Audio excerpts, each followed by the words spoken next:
What is going on? What's going on, y'all? It is your boy Skywalker the Jedi back at y'all with another one. Y'all could be anywhere else in the world right now, but you're here with me rocking out, and I appreciate that. Much love, the Seal Nation, the Cool Table family, the Mikey Verse, the Syndicate Network. It's all one family, one umbrella. Much love to all you guys, and thank y'all for being here. Much love to everybody that's here live, as well as everybody that's going to be catching this on the replay. Man, we already got a packed house in here. People already been dropping super chats. Let me get all the way back up to the top. And then we gonna start cooking. Hold on 1 second. Let me get this last little thing together that I gotta do. All right, because y'all know I be forgetting to do stuff. Right, I be forgetting. Right, yeah. So much love, all y'all out there. We got Ace in the building. Charles Austin, Qatar, Sickness. What's going on, Sickness? We got Dennis in the building. Lawrence the Entertainer said, Dennis just said, Netflix just put out a trailer for a Guy Ritchie TV show. Yes, I believe it's called The Gentleman, right? And I'm curious to see whether or not Guy Ritchie gonna be getting his own icon, right? Because so far it's only been Zack, right? Hey, we got icons over this way, right? So we got the homie Chris Brown in the building. What's going on, Chris Brown? We got Bad Dan with the $5 super chat. Man, Bad Dan is the one and only Jedi capo right now. Much love to the homie, right? Saying tomorrow I upload my advice to David Ayer video. Everything is recorded and edited. Just needs to give it a final once through. Check it out. Bad Dan. Make sure that if you get that link posted, you can post it in the chat, bro. Make sure that you DM me that tweet when you send it out, and I'll make sure that I'll share that out. Much love to the bro. One of the biggest supporters of not only this platform, but Seal Nation in general. Much love to the homie Bad Dan. Let me hit you with this super chat real quick. We talking some DC, so y'all know which one of these I'm about to play, right? I like Zack a lot as a guy, and he was an incredibly thorough. He did all his own storyboards and stuff, which I think influenced me when I went on to my movies and do the same thing. And I saw how incredibly prepared he was. I thought it was great. Right? Yeah. Yeah. We got the Creed in the building. Much love, Creed. How you doing, bro? Thank you for being here. We got Sin Havoc in the building, and Cell continues to echo throughout the multiverse. Right? You search the multiverse for the ultimate weapon. Right? Yeah. We get into it. Much love, bro. We got the homie Tyler Shaw with a $10 super chat early saying all this news about Aquaman 2 from 1 billion to what we got is shameless, bro, and straight trash and malpractice. And this is coming from someone that liked the movie and only saw it for Mara and Amber. Hey, look, I think that, the mishandling of the DCEU and these characters, ever since, they kind of pushed Zack out and continued to go down this path that none of the fan base asked for, none of us wanted. I think that, you get what, you get what you deserve, man. We're going to talk about that a little later, how Dolph Lundgren came and spoke out, speaking about how much more he thought that the original script was better. We know some of what was in that film and what was taken out of it, so I think it makes it a little bit worse. But we're definitely going to be talking about these things tonight. And yeah, man, it's malpractice, malfeasance, you know what I'm saying, malfunctions, a whole bunch of stuff going on over there on the Warner Brothers, Warner Media, WBD. It seems to just be like, regime after regime. And that's why I personally have lost all faith in getting any type of great DC content from, because look, I, for one, and we're going to get into this too. I'm pretty sure that there may be some good projects sprinkled here and there, but I am of the belief that we could have had this whole connected universe thing, and it could have worked. The only reason why it didn't was because of executive decisions and things of that nature that we've come to now know to be true, right? Zack Snyder's Justice League was a resounding success. It was universally praised as being better. So that in and of itself, if you put that movie out instead of Justice League, maybe we're not at this point that we are now. Maybe we could have gotten a close to this story by now. But I just don't think that certain people wanted that to happen because I think, the end game, wait, the end product of what we got with Infinity War and Endgame being so close to what Zack was going to be doing with his DC arc, I think that was more or less what the real problem was that it's like, yo, we can't do this because, you know what I'm saying, they already got it leaked, Disney already got the story. So if they gonna do it, we might as well just let them do it and take our own damn franchise, right? And bring in a whole bunch of people that's been working with Disney. Man, look, we got to get to all that tonight. But thank you for your super chat, Ty. And let me go ahead and hit you with this drop real quick, bro. You see this all the time at the level of a top producer who, between them or separately, will make flop after flop after flop after flop. I'm not going to name them, but I know who they are. And they're not all American either. And they still get paid huge sums of money for being in films that nobody wants to see. And producers make pictures out of which they take enormous sums of money. And the films, again, are not films people want to see. They're always going to blame somebody else. Always. Not their fault. No, you were the one who said, or whatever. And there's a word for that. It's called upward failure. You see it all the time. All the time, right, Chris? Yeah, right. Much love to all y'all, man. Y'all been rocking out. We got the homie Bad Dan gifting memberships again. Shouts out to the homie. Y'all make sure that y'all got that bell clicked or the box ticked, whatever it is. Make sure you guys are able to accept gifts, because whenever Bad Dan comes through and blesses y'all with a membership, you want to make sure that you're in the running for that. So much love, Bad Dan, the homie Bad Dan, always showing support. Let me go ahead and give Bad Dan a drop real quick. Good stuff. Real quick, Zack. Shout out. Last question is, I want to ask you not about the legalities or like the probabilities or anything like that, but can you just speak to the resolve of your fan base that now that we're trying to get this thing sold to a third party? The fan base has consistently been amazing, and consistently, look, regardless of what I think, the fan base has their own ideas, and they seem to win.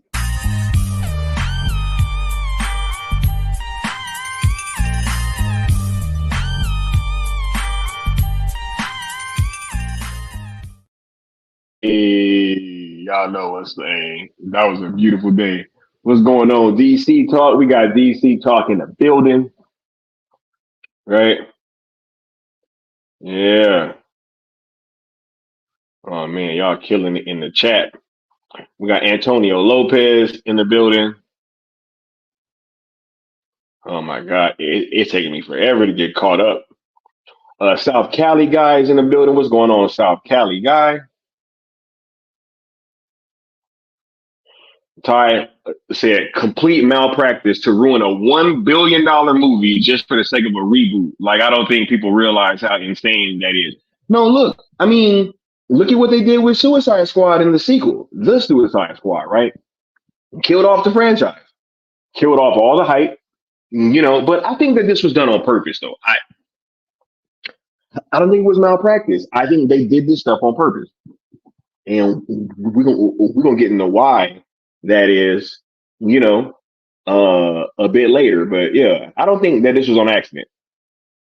I doubt this was on accident at all. We got Music City Soul in the building. What's going on, Music City Soul? Dennis Medina, J Mar, L Necron in the building. What's going on, L Necron?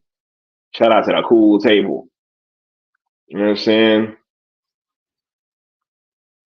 All right, let them know. Send Havoc hashtag sales ZSJ to Netflix hashtag sales Snyderverse to Netflix are the only hashtags that matter.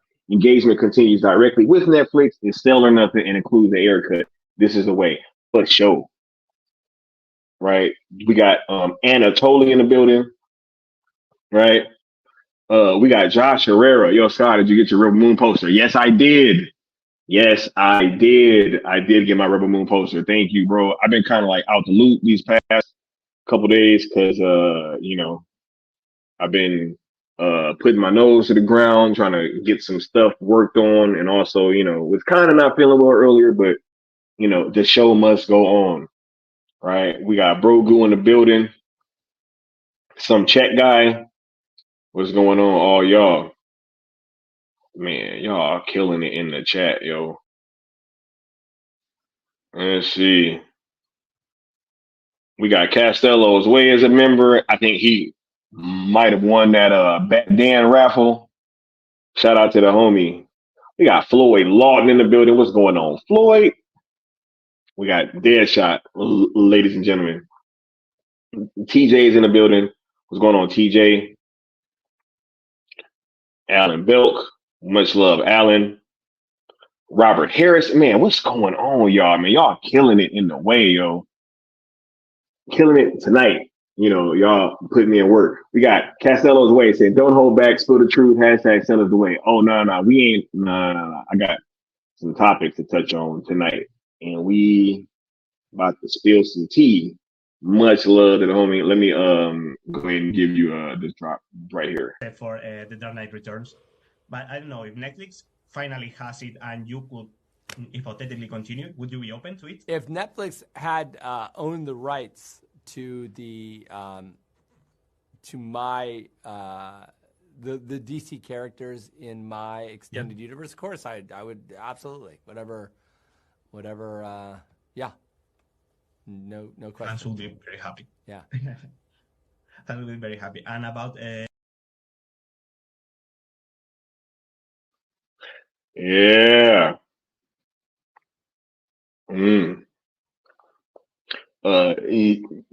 J. Mark saying Gunn should have stayed with the MCU, especially when it was revealed that he is still working with Marvel Disney after Guardians of the Galaxy 3. But this was the point, J. Mar. This is why this was done on purpose, yo. If the Joss Whedon thing didn't give it away, this situation should certainly give it away. This dude gets fired from Disney, hired by Warner Brothers, and then hired back at Disney before his Guardians of the Galaxy movie comes out. That's wild. I mean, before his WBDC movie comes out. That's wild.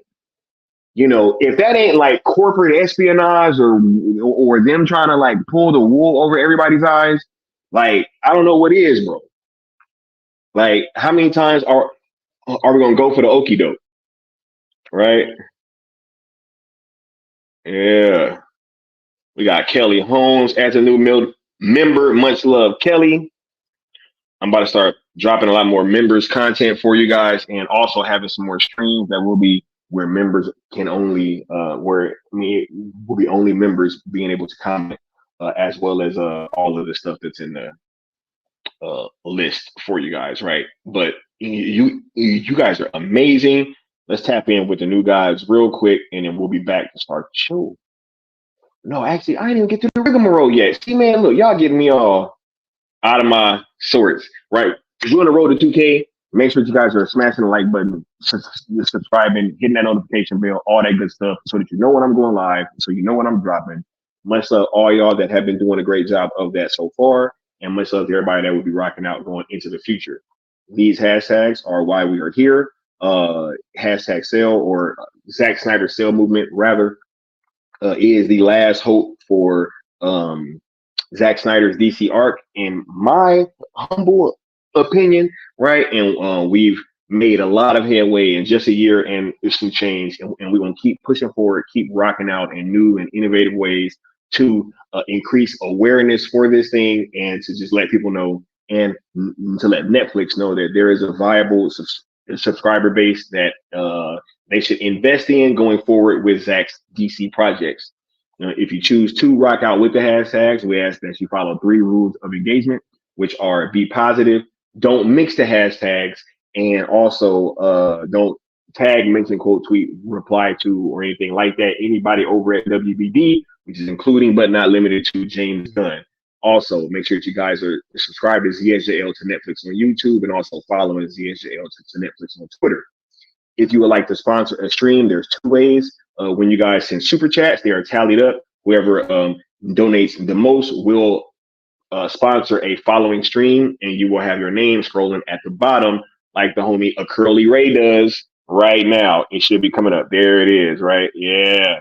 So, and if you would also like your logo to pop up on the channel, there is a sponsorship stream or a sponsorship membership level that offers that. So make sure that you guys are checking that out. And shout out to all the members, especially the capos and above, like Bat Dan's thoughts. You know what I'm saying? So much love, all you guys. And we about to start the show in 1 second. Let's just tap in with the new guys real quick.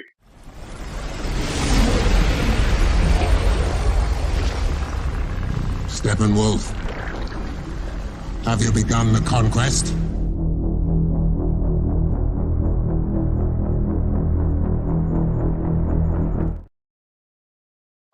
Yes, yes, yes. All right, hold on. Let me clear this up real quick. But just in case you guys didn't know, I was supposed to do this stream last night, right? Much love, Mama Bear and Marcus for popping up in here. I was supposed to do this stream last night. But you know, things happen and I got a bit caught up doing some stuff, and you know, I was super busy doing some stuff for the future. So I was like, yeah, I'll just do it tomorrow. So this morning I wake up to a bunch of new information that made it to where I was glad that I didn't talk about this, because we're gonna talk about it tonight, right? And I'm just happy that you guys are here and ready for this conversation, and that all you guys are also so knowledgeable about what happens or what happened. It makes these conversations easier, right? But yeah, I am under, like, in my humble opinion, right? Me being honest, I am of the thinking that, you know, if this hashtag, or if Zack Snyder Cell movement is not able to, you know, drum up enough interest in Zack and his projects, or, you know, anything like that, I genuinely think that this is the last chance for us to have a great cohesive, you know, like where these characters are interacting with one another, right? And all that. Because if you look at what's coming down the road, it doesn't look good.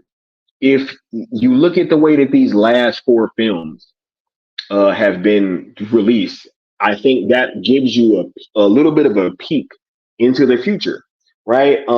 You had films that probably had a much more serious tone, that was made to be these wacky kind of joke fest films, and the crowd is just not rocking out with it. Crowd is just not rocking out with it at all. And if you look at the entirety of the superhero movie genre and comic book films in general, ever since we went to this whole everything has to be funny thing, that's where all the comic book and superhero movie fatigue started setting in. That's literally why we're here. So when I see that, the last 4 films that just came out, which this new iteration of DC Studios or whatever, they all had their hand in it, right? I don't want to hear that James Gunn didn't have any kind of input on Black Adam, right? We know what happened. That's how his wife ended up in the movie, right? So to sit here and act as if they had no input, right? And James Gunn even admitted, he was like, oh yeah, because somebody said that there wasn't going to be any input from them, and James Gunn made a joke. Oh, I wish I knew that before I started giving notes, right? So all these notes that have made these 4 movies worse, like universally, right? The Flash, that was a dope movie. The wacky shit that got added in is what everybody didn't like, right? This Aquaman,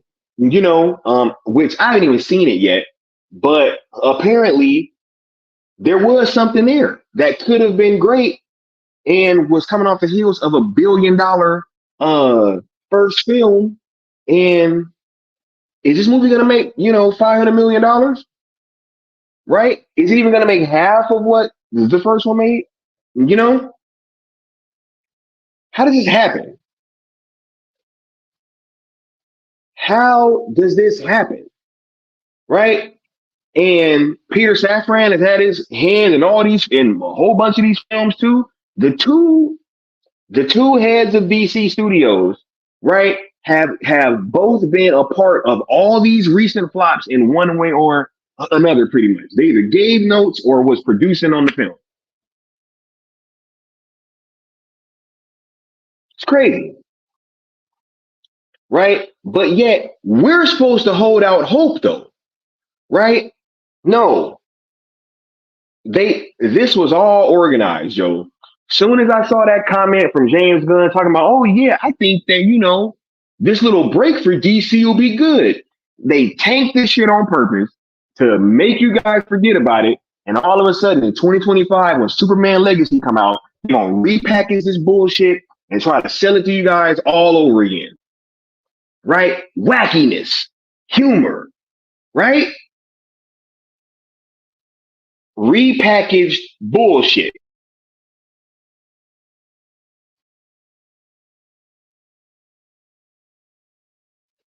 Right? They swear that this MCU formula is gonna work with DC.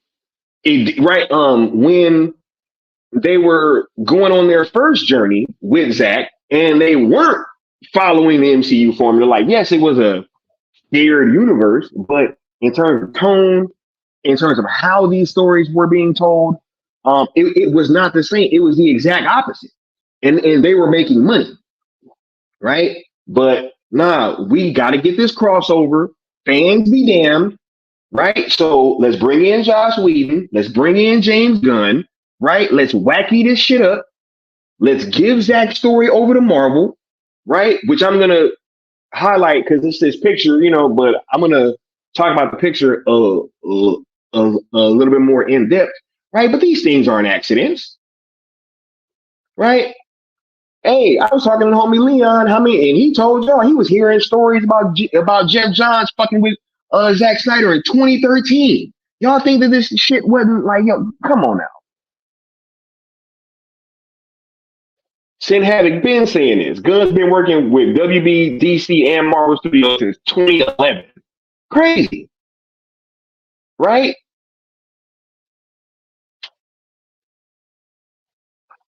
Alan Belk. Great point. I actually like the Guardians of the Galaxy, but it was a bad influence on the MCU. See the last two Thor movies, especially. I've continued to say this, right? The first Guardians of the Galaxy was dope. I enjoyed that film quite a bit, right? And it's funny looking back, it's probably because of Nicole Perlman, right? But let's just leave that there. Guardians of the Galaxy comes out. All of a sudden, the entire MCU starts trying to copy that same kind of jokey format. Shit goes downhill immediately, right? I'm pretty sure James Gunn had a hand in bringing Taika Waititi in there. Thor, like the bells were being sounded with like Guardians of the Galaxy 2 and like Thor Ragnarok, because I didn't like neither one of those movies. But people was telling me, oh no, like Thor Ragnarok was great. I was like, man, this is a goofy ass movie, right? Like, why am I seeing, Hulk's ass cheeks? Why am I, getting Hulk dick jokes, right? Like, this is getting fucking wacky. Nobody wanted to listen. Everybody's like, oh no. But what's funny is looking back, that had to be the shield in the box. Had to be. Because like, when you got the sequel that was more in vein with what the prior one was, which was Ragnarok, everybody hated it. But I'm like, yo, it's the same shit that y'all just had, right? Y'all just had that. Y'all just had that with Ragnarok, right? You had what was old boy name?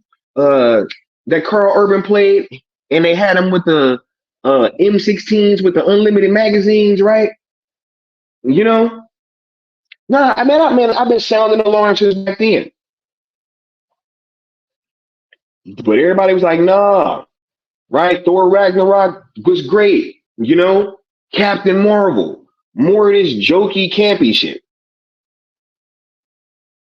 right? Nobody wanted to listen, right? We've been told, hey, y'all, Zack was rushing the universe too fast, right? Zack was doing all this, that it was too many characters. How many characters is in Superman Legacy? How many superheroes? How many villains?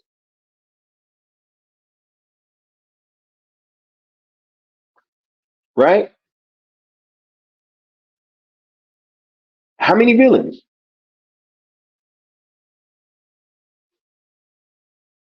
Charles Austin said, and I think his fans are fake too. It wouldn't have mattered who was in charge. James Gunn can get fired right now, and they don't care who replaces him, so long as it's not Zack. That's why you know this shit is weird, bro. Right? Right? Absolutely, absolutely integrity. The MCU was cool, man. Like it's popcorn flicks, bro. Phase one was dope. That was like probably the strongest out of all of the phases entirely, maybe. Right? Because I was like, what Iron Man 1 and 2. I'm not gonna lie, y'all. I wasn't the hugest fan of the first Captain America.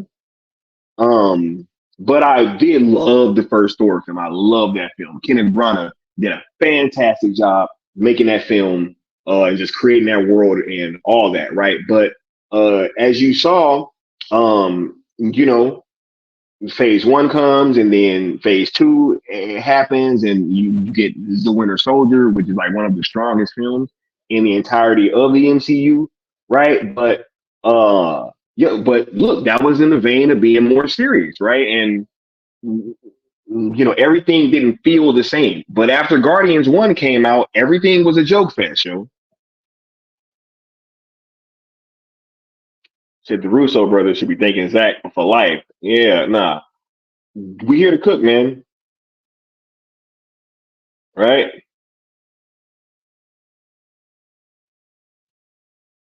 Yeah. Right? The Creed says I wouldn't put it past Gunn to bring back Weed. Bruh, look, you about to get, bruh, look, he already said he about to bring over his Guardians of the Galaxy cast. Right? Like, are we not seeing what the fuck is happening right now? Are we gonna pretend like we don't see what's happening? Are we gonna pretend like we don't see this dude, right? Like, yo, first it was Joss Whedon. That didn't work out. They brought over James Gunn, which was the sleeper agent, right? Now, all of a sudden, you know, hey, his Guardians of the Galaxy cast is about to start coming over there, right? They're all getting roles. Sean Gunn getting multiple roles and all this, you know, right? Charles Austin says, how do we know Gunn wasn't part of the leaks that the MCU got for Infinity War and Endgame? He's been playing both sides since 2011. Exactly. Right? Exactly. Bro, if I was Warner Brothers, man, heads would have been rolling. Yo, if I was Warner Brothers and I saw, look, because even if the leaks, even if nobody thought that they were real, when I saw how similar Civil War was to BVS, man, heads would have been rolling, bro. Somebody would have had the answer for that. But no, nothing happened. Outside of them trying to tell you that Zack shit sucked. Crazy. They didn't even want to admit, yo, I remember 2016, bro. They didn't even want to admit how similar those movies was. That's how you know that shit was rigged. How y'all not gonna see that these movies are clearly the same? Except, you know, in Civil War, they weren't even mad at each other the whole movie. Right? All types of plot holes and shit. Some random camera in the middle of nowhere recording Tony Stark's parents' death. Crazy.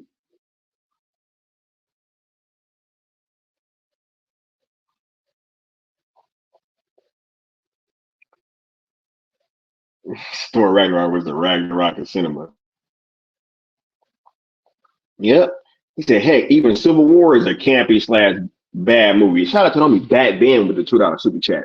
Look, man, Civil War is like a watered down BBS, bro. It's watered down.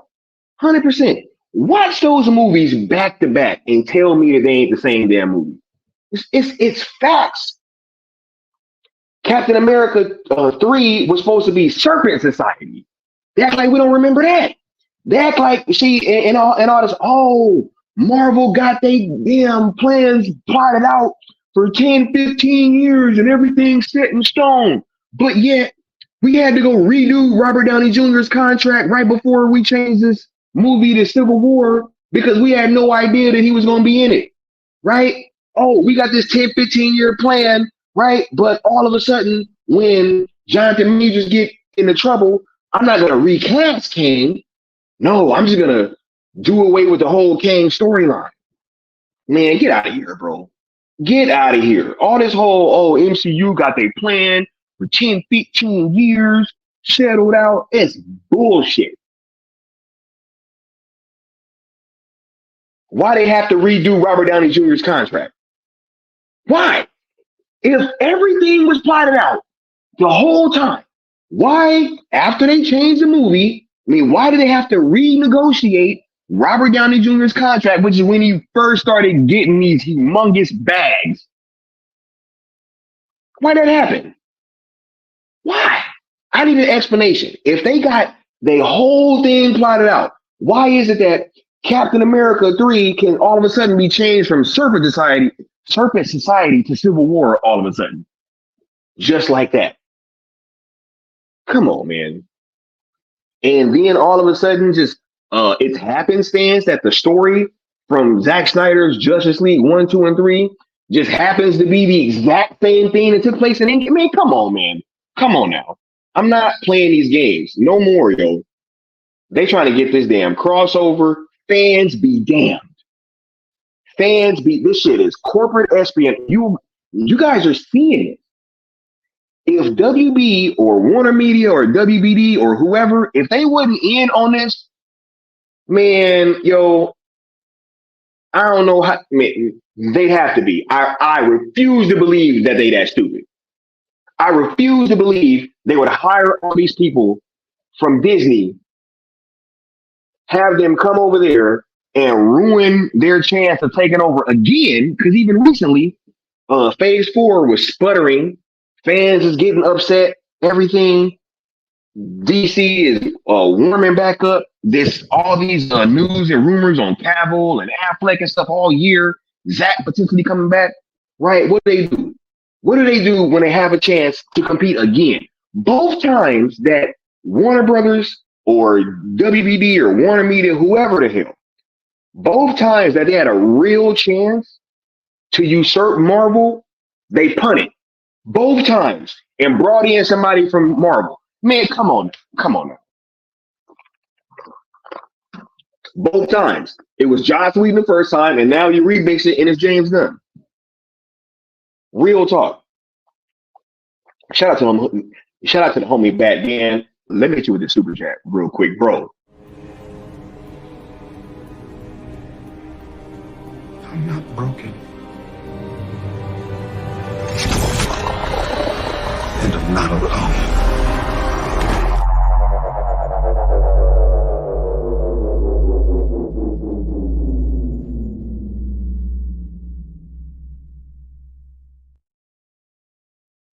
Yeah. Thank you for clearing that up. Carl Urban plays Scourge, bro. Yeah, with the unlimited magazines, you know what I'm saying? With the M16s, right? Didn't even have a 30-round mag. I was in the military. That wasn't even a 30-round mag. And he just come on, bro. What is this?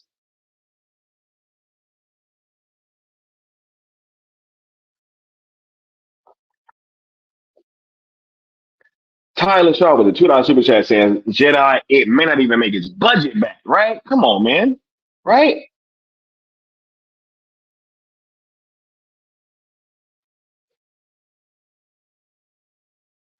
Would you be shocked?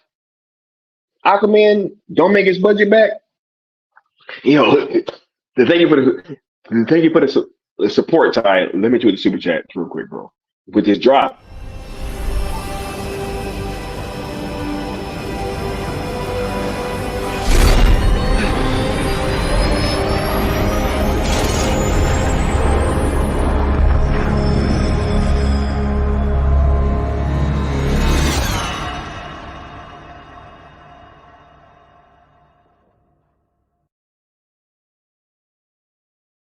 We got the homie Necron in the building. What's going on, bruh? Necron, how you feeling?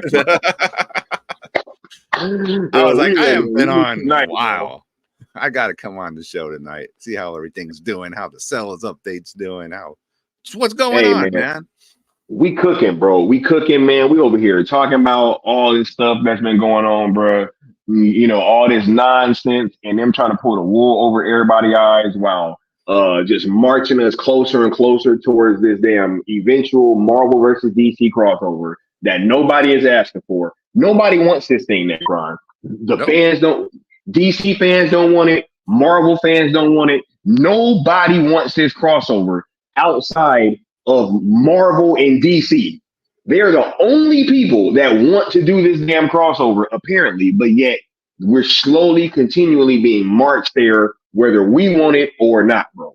Yeah, as usual, not what the DC fans want, but what they want to do to the DC fans. It's terrible. I remember you telling us about this crossover thing. Geez, last year or longer, dude. And here it goes, right? Here it goes. Yeah. Putting it out into the ether, you know, these ideas. Right. Mm-hmm. Bro, they unlisted Zack's interview? That I did not know. That's news to me. They unlisted that Pizza Film School thing? For real? Oh my God, bro. See? And I wonder who told them to unlist it, dude. They didn't do it. They obviously enjoyed Zack, man. What's up, everybody? It's been a while. Just want to say what's up. Man, Castello's way. Thank you for that little nugget, man. Yo, look, man. It's not surprising, bro. It's not surprising. Not surprising, right? No. Just like David Ayer put a tweet out there the other day supporting Zack and immediately deleted it. Right? Why is it that whenever somebody shows support to Zack Snyder, they got to delete that shit? Well, I mean, we know why, but think about that. Right? Every time somebody shows Zack some love, they got to delete that shit. And can you imagine, like, doing that to, like, supposedly, you know, I don't know. I'm not going to go as far as say, like, Zack's friends with everybody, but he's definitely acquaintance with some of them. Yep. Hey, some weird. I bet you they got them YouTube checks, though, for them fucking views, though. Right? Oh, yeah. Bet you they got that. Oh, yeah. They got that. They got that first, you know. Right? They got that engagement with the name Zack Snyder. Milked it. Wow, dude. Unlisted. Crazy, bro. Crazy. Look, shout out to the homie Castello's way. Let me hit you with this drop real quick, man. What's up, Castello? You hear that, Mr. Anderson? That is the sound of inevitability.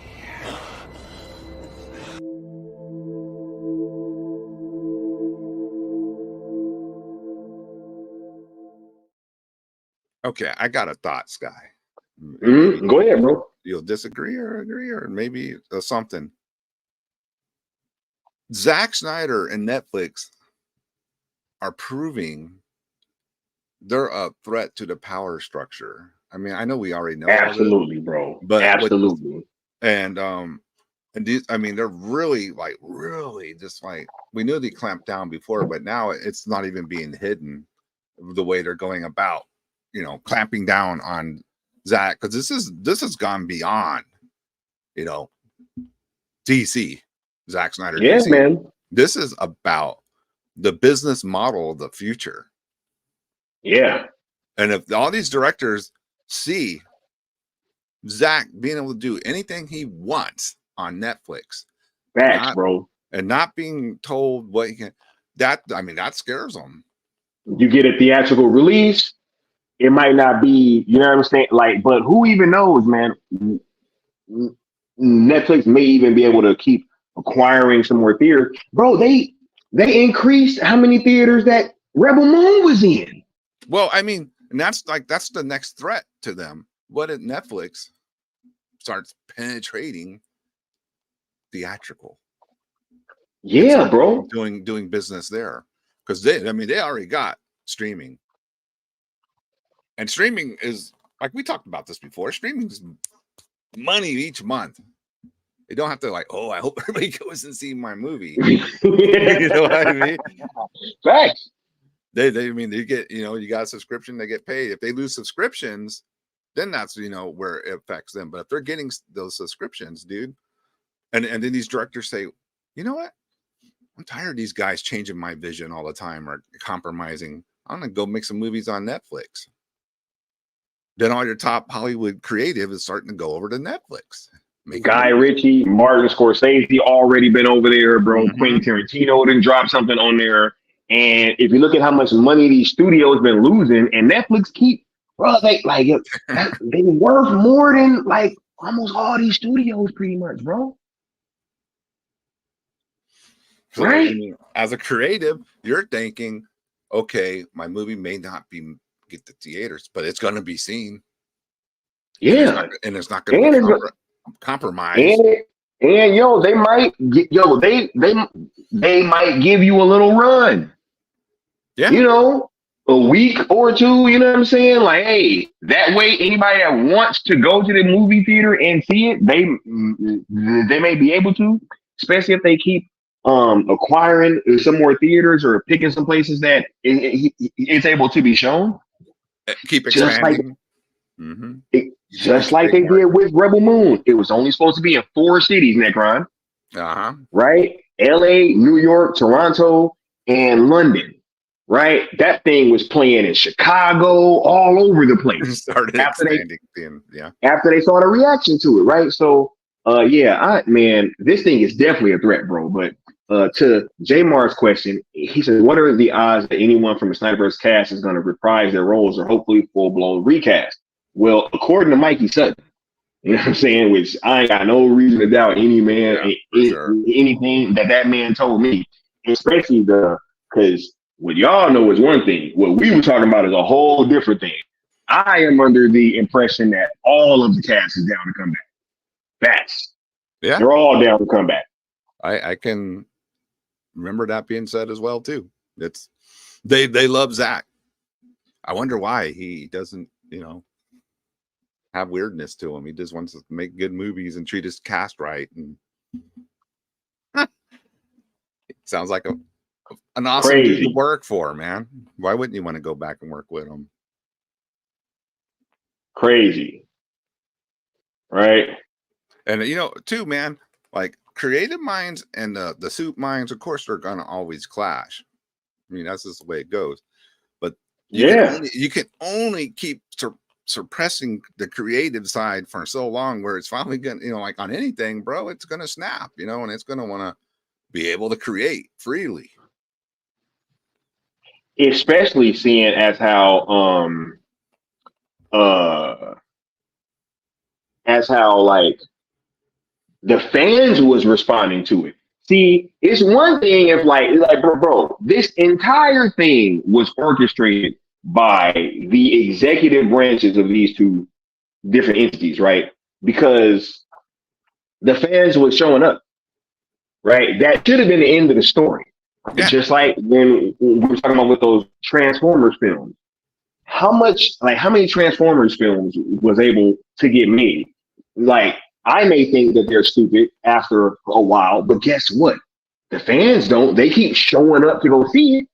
So it's like, bro, the way it used to work in Hollywood was that if you made a bunch of money, it didn't matter what happened, you just got a sequel.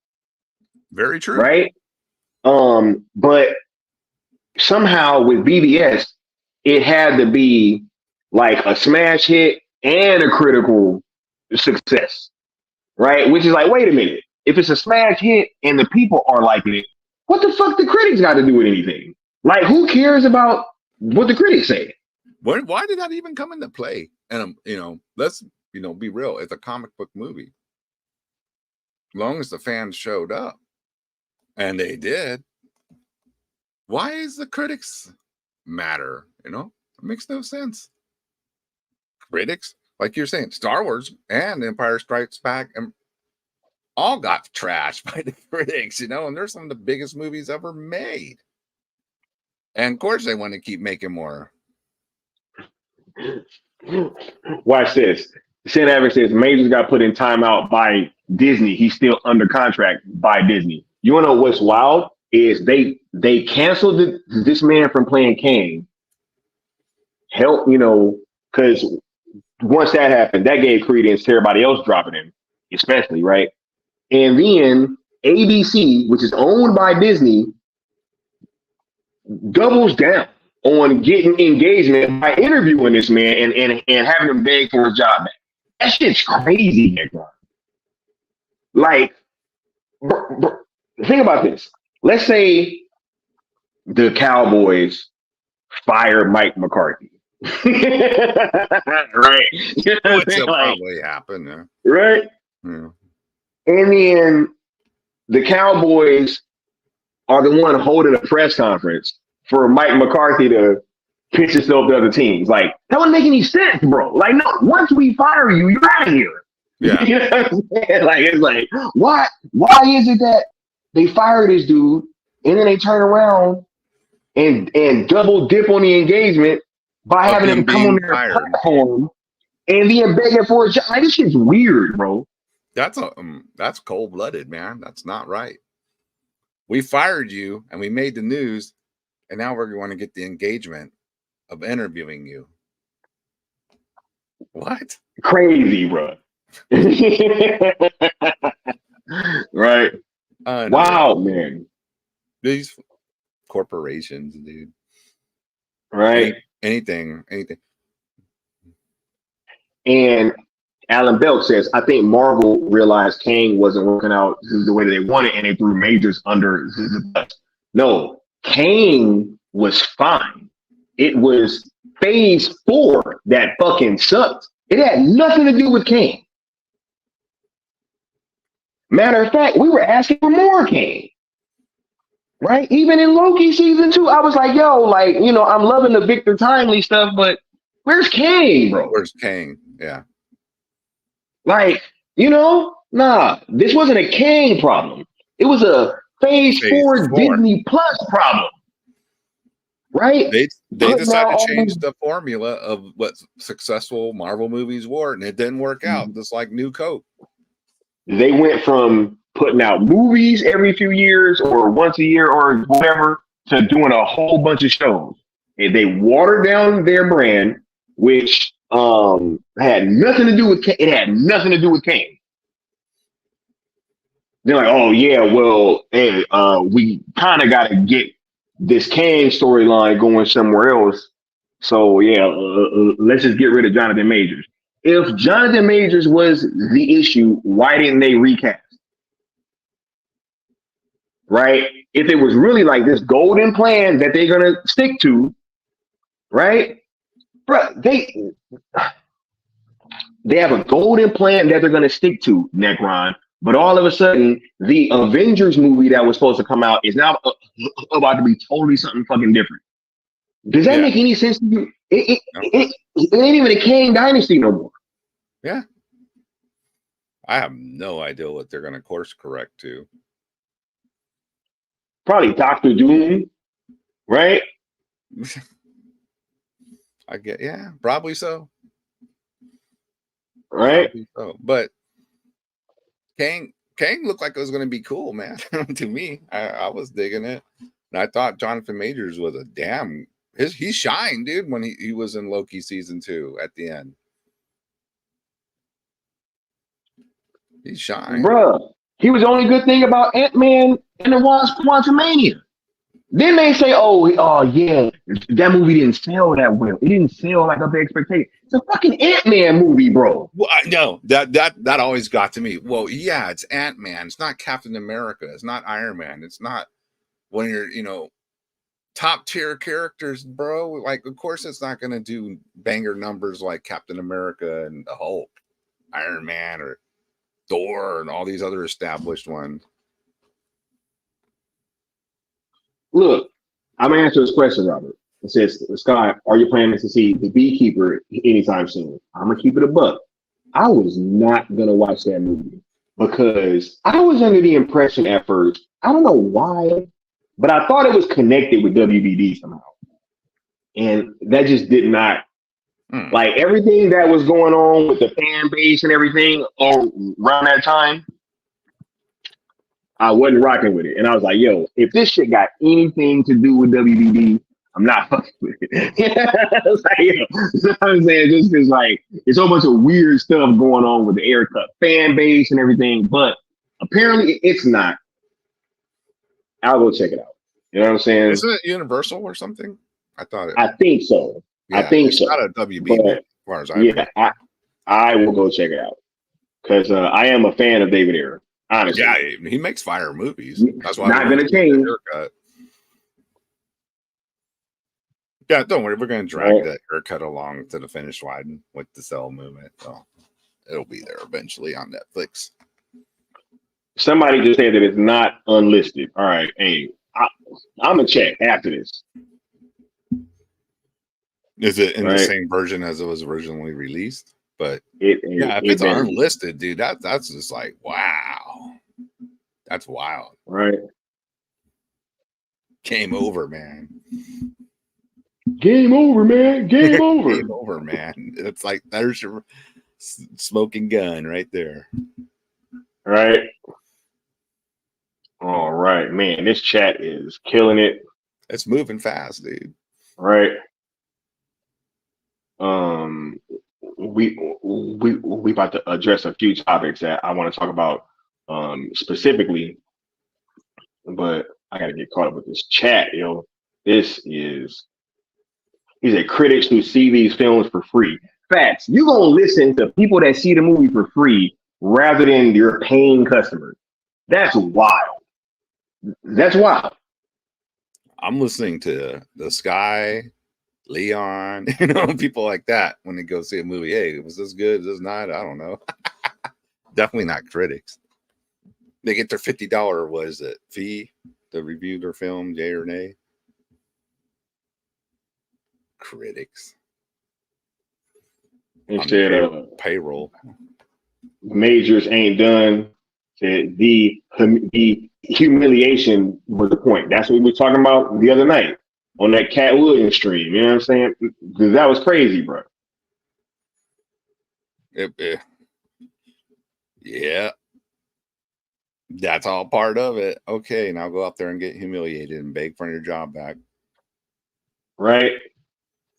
After you had to run from this one. Right?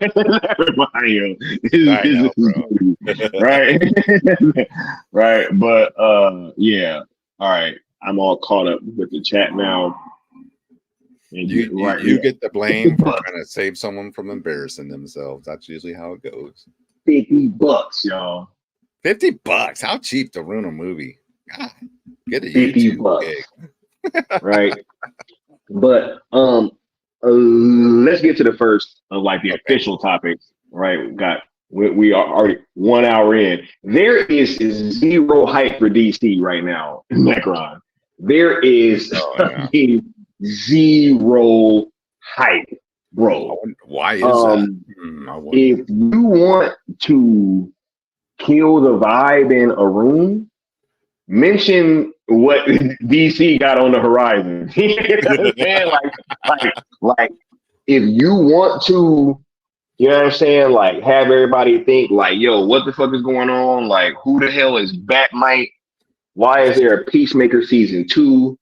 You know what I'm saying? Like, why are all these things happening? Yo, just bring up DC. It had, like, it's been so clear. But this was the plan, yo. This is why announcing that reboot before these they have 4 movies coming out, Necron. Okay, I mean, I know the Superman one is Brave and the Bold. No. What else is going on? No. I'm speaking before they. When they announced the reboot, they have 4 films still coming out. Oh, way back. Okay, gotcha. Yeah. Yes, which honestly is what killed the hype for all these films right off the bat. Right, and in my opinion, this is to help foster this feeling of, see, the reboot was needed, guys. Right? You got Gunn coming through the back door, fucking all the movies up, making them wacky for no reason. I mean, hey, if the DCEU was really going to go out, right, and it was really going to be done, why not just let them go out the way that they wanted to go out? Yeah. Right? Why purposefully put things in there that people's not going to fuck with? I mean, you basically told everyone this stuff doesn't matter. And who's going to pay good money for something that doesn't matter? I wouldn't. I knew better and I did, but if I was just some regular dude and the studio said, yeah, well, all this doesn't matter, I'd be like, well, I'll watch it on, cable or whatever when it comes out. But yeah, we know why they did that. So he could build up hype for his. It's like, right, this doesn't work. So I'm coming in and I'm saving the day. My stuff's going to be the shit. Even though the person that fucked it up is the same person fixing it. Mm-hmm. That's crazy. That's like me pushing a vase off the table. You know what I'm saying? Yeah, I'm like, look at this. Right? Terrible accident. Crazy. But I can fix this for you, ma'am. But hey, I'll fix it for you, bro. Like, you did the shit in front of everybody. like I was saying. Do you know we can see you? Bro, we just watched you do this. That's basically like a false flag operation. You go in, do something on purpose, so you can come in and fix the problem. Right? Same playbook. Necron get it. Right? Necron get it. Flood Rock says there is negative hype. I'm willing to bet there are speculators throwing heavy money at how low the stock value drops. Oh my God. Right? That's a good point. Yeah. Yo, look, and then, but even on top of that, Gunn gave it up, bro. See, this is why I'm glad he keeps talking. Necron. People, they be like, yo, why don't Gunn stop talking? I'm like, bro, no, keep talking. Keep talking. Keep letting us know what you're planning. Bro, when he said he was glad that there was going to be this break, oh yeah, there's nothing coming in 2024. It's kind of a good thing. Right? It's kind of a good thing. Bro. Why? Because you can put some distance in between you and the DCEU that you just fucked up on your way in the door. Mm-hmm. Crazy, man. Hopefully everybody forgot. Bro, Peter Safran's name is still on them movies, bro.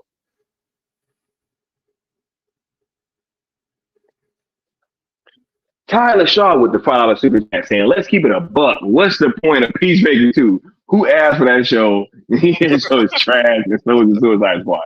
Facts. Right? Judo master, man. Vigilante. Dude, the Vigilante is passing parts, right? Yeah. Who the fuck asked for this shit, man? Vigilante's supposed to be the Punisher or something, he's a serious vigilante. That's what he thinks of your DC characters. They're a clown. Yeah. That's what he thinks. That's what he thinks. You want clownish superhero movies, you're gonna get them. I'm about to pull up that man's statements in 1 second once we get to one of the next topics. Right? I'm about to pull up his statements, right? Because he let you know. He let you know he ain't give a shit. Right? But we're gonna see. We're gonna see. Much love to the homie Ty. Let me draw up with this drop real quick, bro.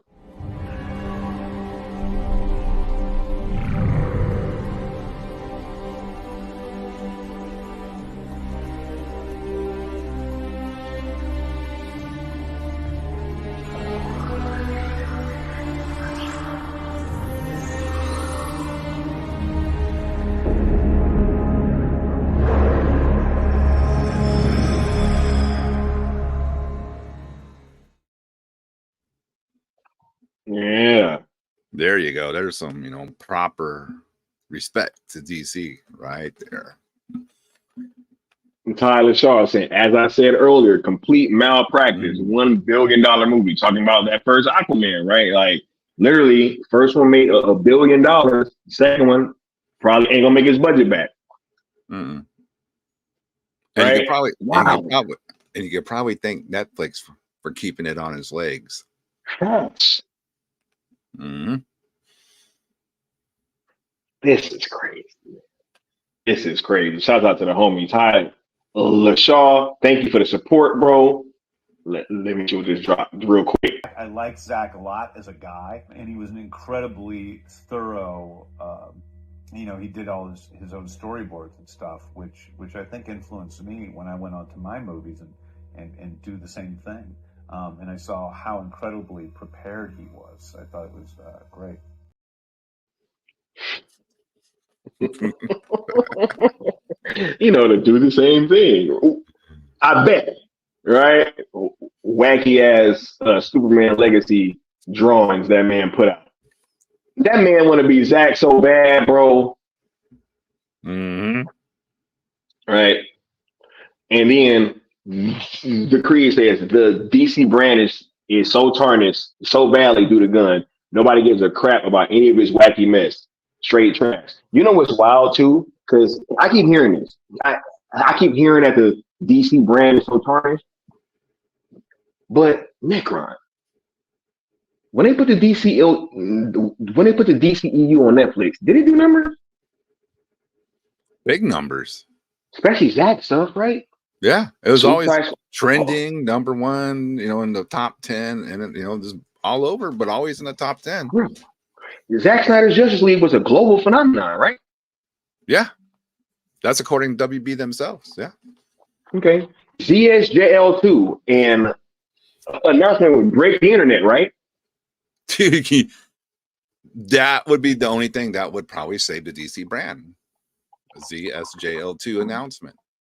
Yeah. But yet, Superman Legacy can't outtrend hashtag sales ZSJL to Netflix. And that's a That's a fucking fact, bro.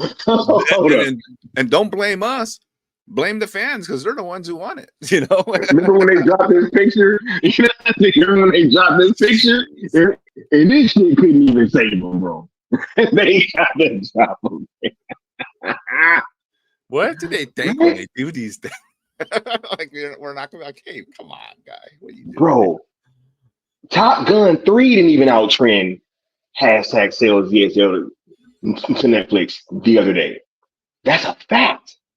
That one I didn't. That is a fact. Wow. That is a fact, bro. That is a fact. That was huge. That is a fact. Right? But no. Right? But they want to say, oh, the DC brand is tarnished. It's James Gunn. You got it. Don't nobody care about his shit like that, yo. It's crazy. Batmite? You think the general audience give a fuck about Batmite, yo? You think my mom know who Batmite is, Necron? No. That's all. I should call her right now on fucking live, bro. Go ahead. I mean, that's all funny stuff in cartoons, but talking to my wife, trying to talk her into the new James Gunn Batman movie, and what's it about? Well, there's this imp from the fifth dimension called Batmite. She's walking away from me, dude. No one want to see that. Who isn't a hardcore comic book fan? It's gonna be like, what the fuck are you talking about? An imp that looks like Batman from another dimension. Are you drunk? Right? Sin Havoc said the Suicide Squad made $58 million for North American box office and Gunn got a promotion. Hashtag failed upwards. Yo, hold up. I usually don't do drops for regular comments. But I have to. That's a good one. I know which one's coming. You see this all the time at the level of a top producer who, between them or separately, will make flop after flop after flop after flop. I'm not going to name them, but I know who they are. And they're not all American either. And they still get paid huge sums of money for being in films that nobody wants to see. And producers make pictures out of which they take enormous sums of money. And the films, again, are not films people want to see. They're always going to blame somebody else. Always. Not their fault. No, you were the one who said, or whatever. And there's a word for that. It's called upward failure. You see it all the time. All the time, bro. Mm-hmm. All the time, Negron. Right? $58 million. See Cat Williams' interview for situations like that, because there's no other explanation. Can you imagine when Ben Affleck supposedly went up there to meet James Gunn and talk about the new DCEU, and he's like, check it out, Ben. We're revamping Batman, and I got this great idea. Now Batman's on a mission, and he's getting ready to, solve everything, and then Batmite pops out in front of him. And Batman's now, having to deal with Batmite foiling his mission.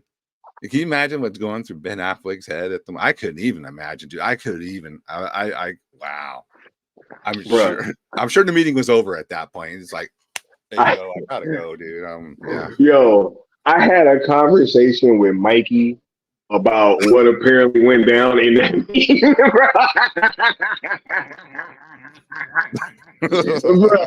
Hey. You ain't that far off, bro. Ben was the absurdity of it. Bro. It's beyond absurd. You can't make this up. Bro. Ben was like, that's why we got the response we did, Necron. That's why that man said, absolutely not. He said, bro, absolutely not. That's why he said that. Gun all off in the media. Yeah, Ben gonna be one of the architects, right? Yeah. He's directing for me, bro.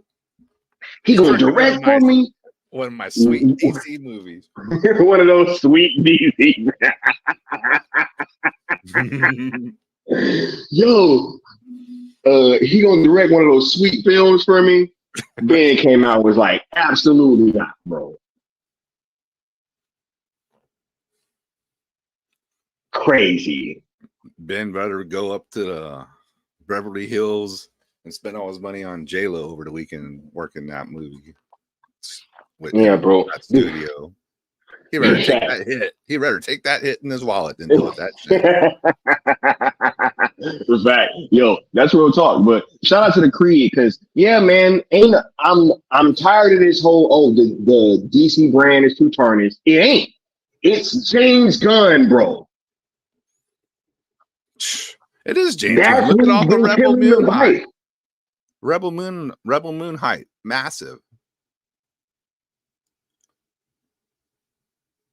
You put Zack Snyder and DC back together again. Can you imagine the engagement on that?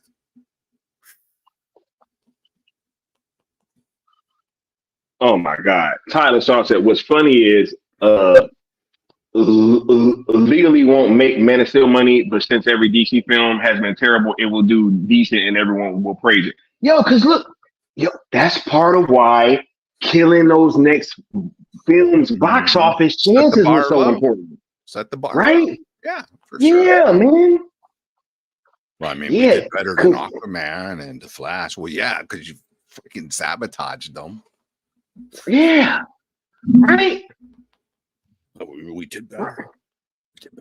Big old galoot, right? Big old galoot. You know what I'm saying?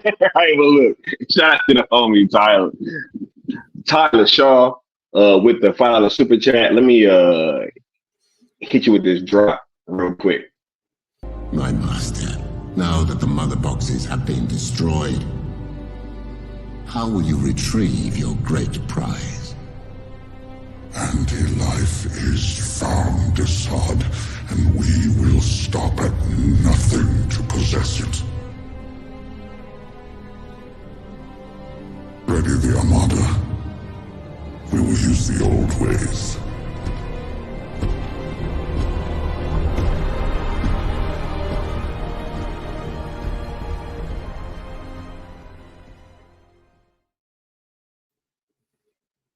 And they saying Gunn was on the Epstein list, bro. Come on, man. Is this your king? I don't know about all that, but I'm going to say there's no way in the world that scene we just watched will ever come out of James Gunn's mind. It is not capable, dude, to be made in what he perceives as DC. Only Zack gets it. And when you show that, I still get goosebumps because it's just so fucking intense, you know. And you know what was coming. Necron loves the new guys, bro. Oh yeah, Necron loves the new guys. I'd be a freaking apocalyptian. Facts, yo. He said anti-life is found. Right? I'm gonna make a side band called Anti-Life. Jeez, man, all about the new gods. Right? Crazy. No way that goes out of James Gunn's mind. No way. Right? They said, seriously, Sky, he was. I saw it. Nah, I was about to say, is this y'all king, bro? You know what I'm saying? Like, this dude coming out on list, man. He said he's a VIP. Is this y'all king, bro? Right? Like, what the hell is going on, man? This is weird, bro. Like, movies that's profitable and making money, bro. They still selling fucking Batman versus Superman merch to this internet, bro. I know, dude. Because people want the good shit, dude. People want McFarlane Toys just dropped some shit. Dude. Oh, yeah, they're finally doing the correct VVS Batman. Which is, I've been dying to get an actual McFarlane version of that. And guess what? It's going to be sold out, guaranteed. Get your pre-orders in now because it's going to sell out because that's going to be one hot Batman figure. Crazy, bro. They still selling merch. Still selling shit to this day. Right? But yet, Superman Legacy, I repeat, did not outtrend hashtag sell ZSJL to Netflix, yo. I need to like clarify that. Right? The wacky hashtag outtrended Superman Legacy. Explain that, Gunn. How wacky hashtag beats your shit.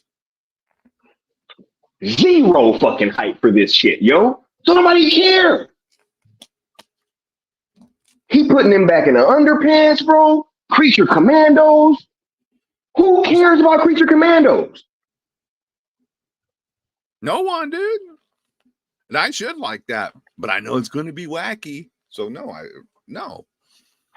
Fuck no. Sorry. But no. He is. It's all good tonight, bro. I'm letting it roll. He's clownifying everything we love about DC. Right? Nah, Mama Bear, this situation got me riled up. Right? Like, he said fucking bacon. Nah, thank the situation. I just also want to say, this guy, super chats, people super chatting. That is so appreciated, man, because Sky puts a lot of hard work and effort into it, and the guys behind the scene do too. So when you guys super chat, that shit is appreciated. So I just want to say that. Much love, yo. Thanks for supporting the platform, and thanks for the words, Necron. For sure. Hey, we don't cap over here, dude. It's all the truth. They want to sit there and say, look, integrity right here. Say, as a gigantic Donner Superman fan, the last thing I want to see is somebody copy a vision we've seen before. Because it's not going to be as good in the first place. And it's an outdated version. Dude, how much love does Man of Steel get nowadays? Everybody loves it. Everybody loves it. Bruh. How many times do you watch it when it comes on? How many times in the chat do you watch it when it comes on? I'm gonna throw the biggest Man of Steel fucking trending event the day Superman Legacy comes out. I'm warning y'all right now. I'm warning y'all right now. I'm gonna gather as many people as I can, and we're gonna fucking tweet like crazy. I don't care if I don't care if ZSJL2 is out when that damn movie comes out, yo. I do not care, bro. There's no hype for this film, yo. None.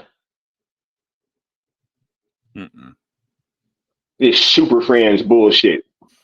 You want to watch? Okay. No. I mean, if you want to watch Super Friends, just watch it on demand, man. We don't need the live action Super Friends, bro. Right? Fact, so Floyd Lawton with the $5 super chat saying, if Jason Momoa is casted as Lobo, do y'all think that will interfere with his ability to play Aquaman in the Snyderverse once again? Or no, in the Snyderverse again once it's sold to Netflix? I do not think that it will interfere, but let's just say, for sake of the argument, that the woohoo crowd wins out, and Jason is like, "Yo, I can't be Aquaman no more in the Snyderverse." Cool. Then we're gonna recast. Yeah, you just recast. It is what it is. Yeah. Yo, I don't care. I do not care. We have been very clear that, as long as Zack Snyder is doing this, we don't care who playing who, right? I don't personally think that it's going to interfere. People play multiple characters all the time in all kinds of different movies for all types of different studios. I don't think it's going to interfere, but let's even say that it does. If he wants to go be Lobo, you know what I'm saying? Yeah. Go be Lobo, bro. Go do what you do, right? And we'll see who has the more, bro. We're going to see what gets more support. The Lobo film, or the Superman Legacy, or ZSJL 2 and 3. We're going to see. I already think I know that one. Yeah. You know what I'm saying? That's a rock and a hard place for damn straight. But let's go ahead and hit the homie Floyd Lawton with this super chat. With this drop real quick. Thanking him for the super chat. Much love, bro.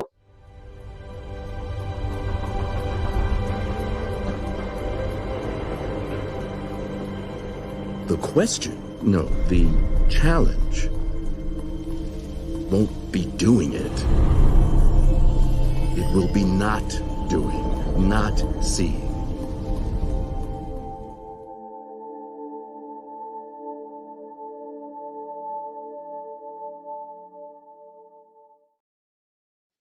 This dude, man.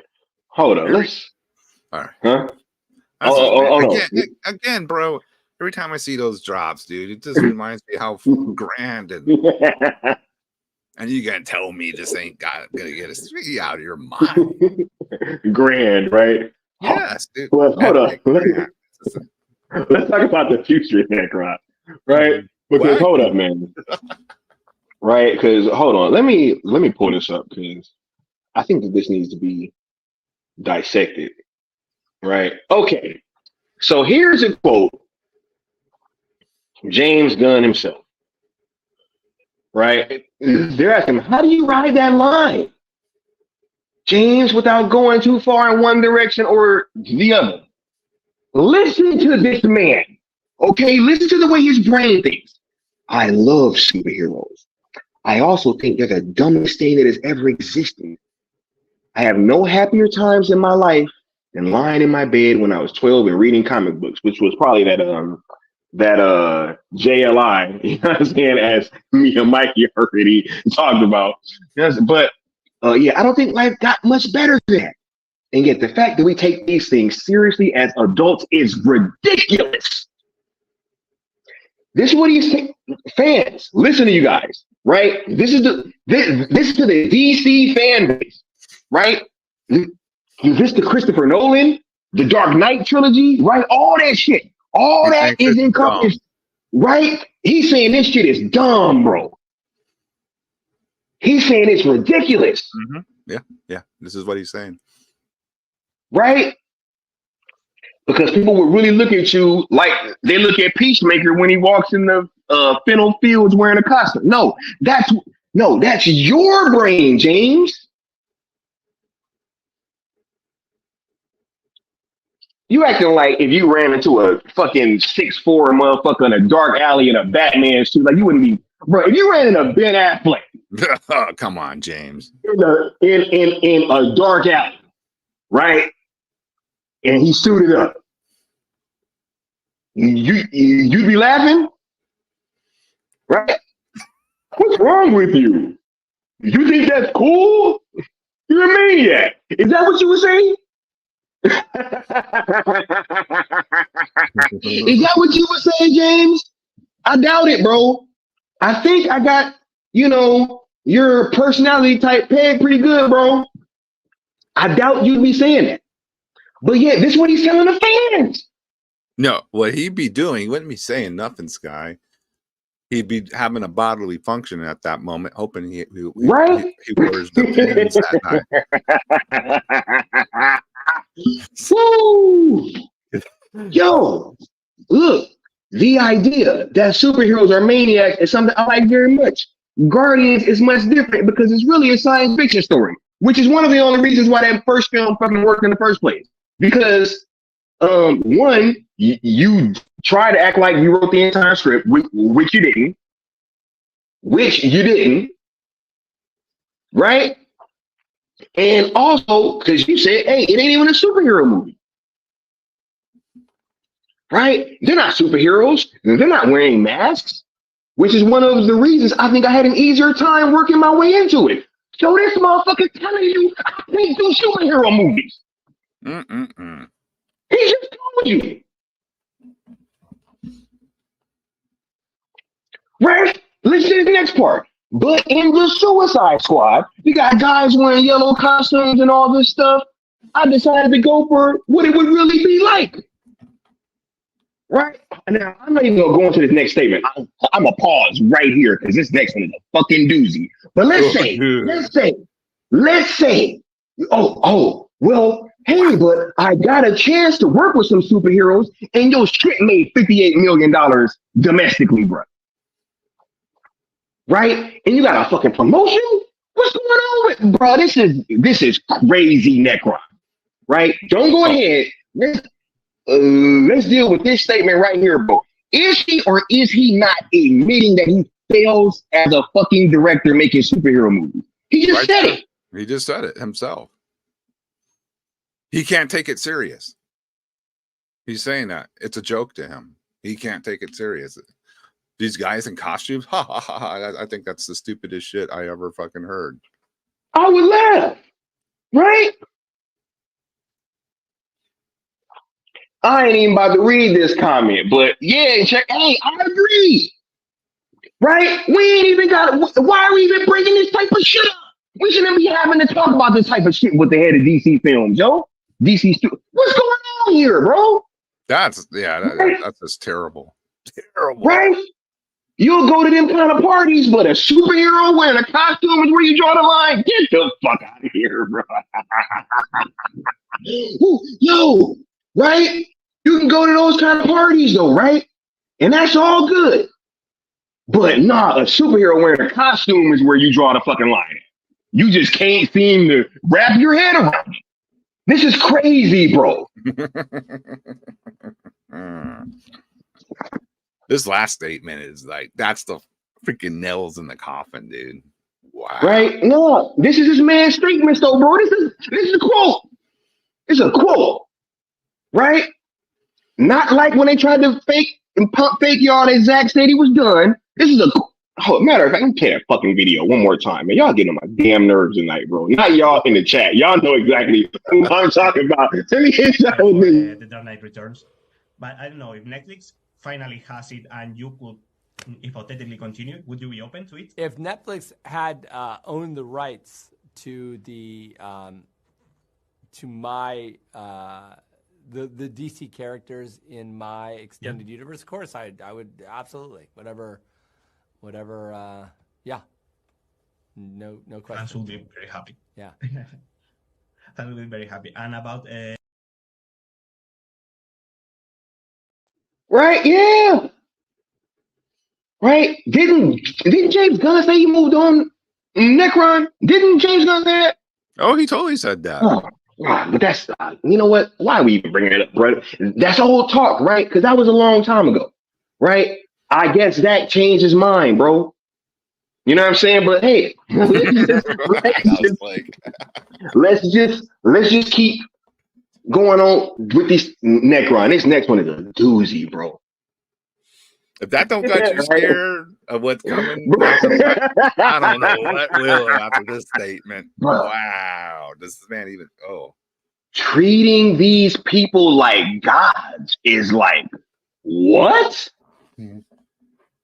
I have a hard time imagining a guy who's really serious and wants revenge, making a costume for himself and putting black around his eyes so his skin doesn't show when you look at him in the face. He's got a mask on and also the eye makeup under it. There's a silliness to it that I can't deny. Not because it's making fun, but because it seems to me, hold up, can I even get the bottom part of that check? Yeah, that the silliness is what's the silliness is what's real. so what he's saying, Batman is silly. It's silly. At the core of everything Batman is, it's silly. Silly, bro. This is your DC head. He thinks Batman of all characters is silly because he puts some black around his eyes and wears a costume. Not that he goes out and bashes criminals every night when he's a damn millionaire. He could be living his best life. Right? He just thinks he's silly. Oh, that's funny. He wears makeup. Well, I don't like bro, this is crazy, bro. Batman does wear makeup. That's my little burn for the night. But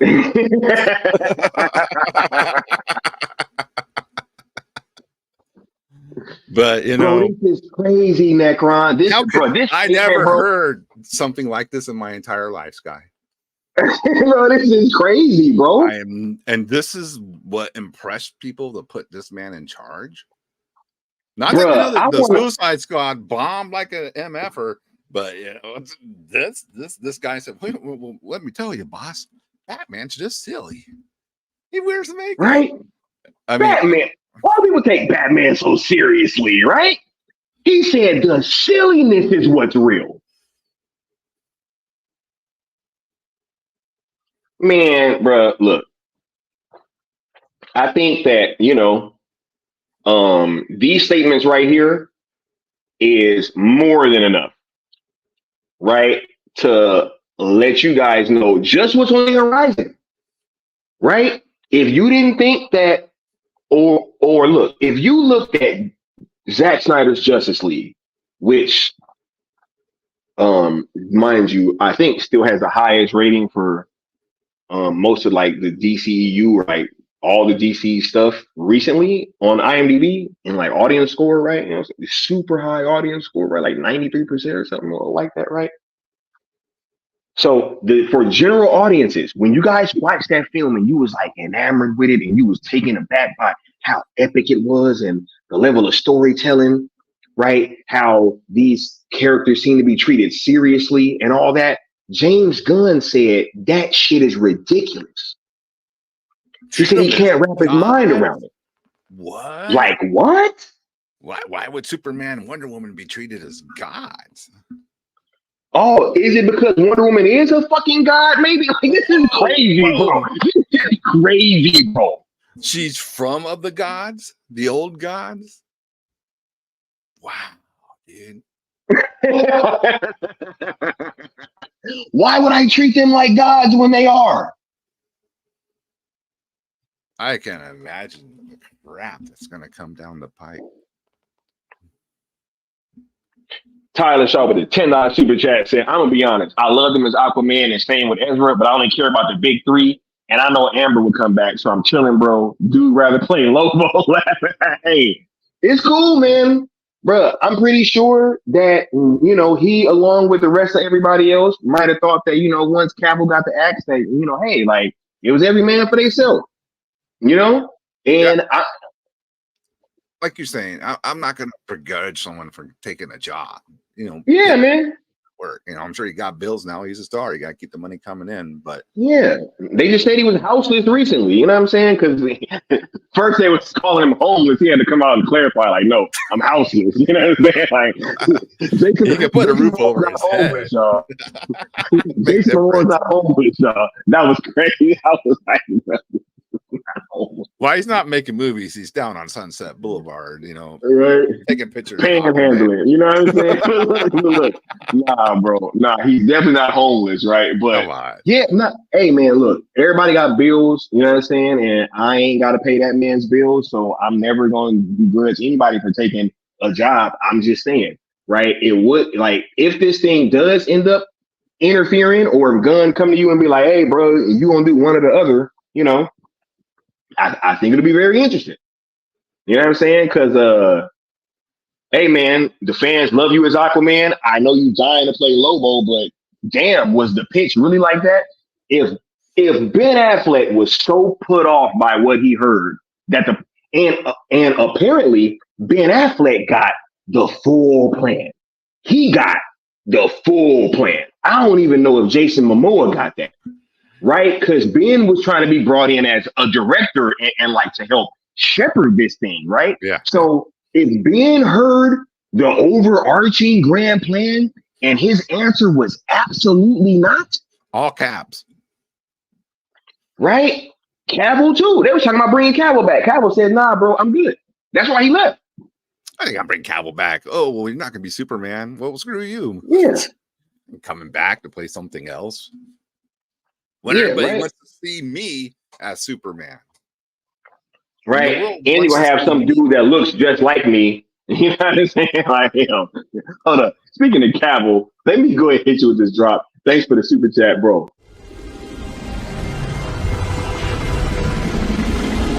For dark side. Not impressed.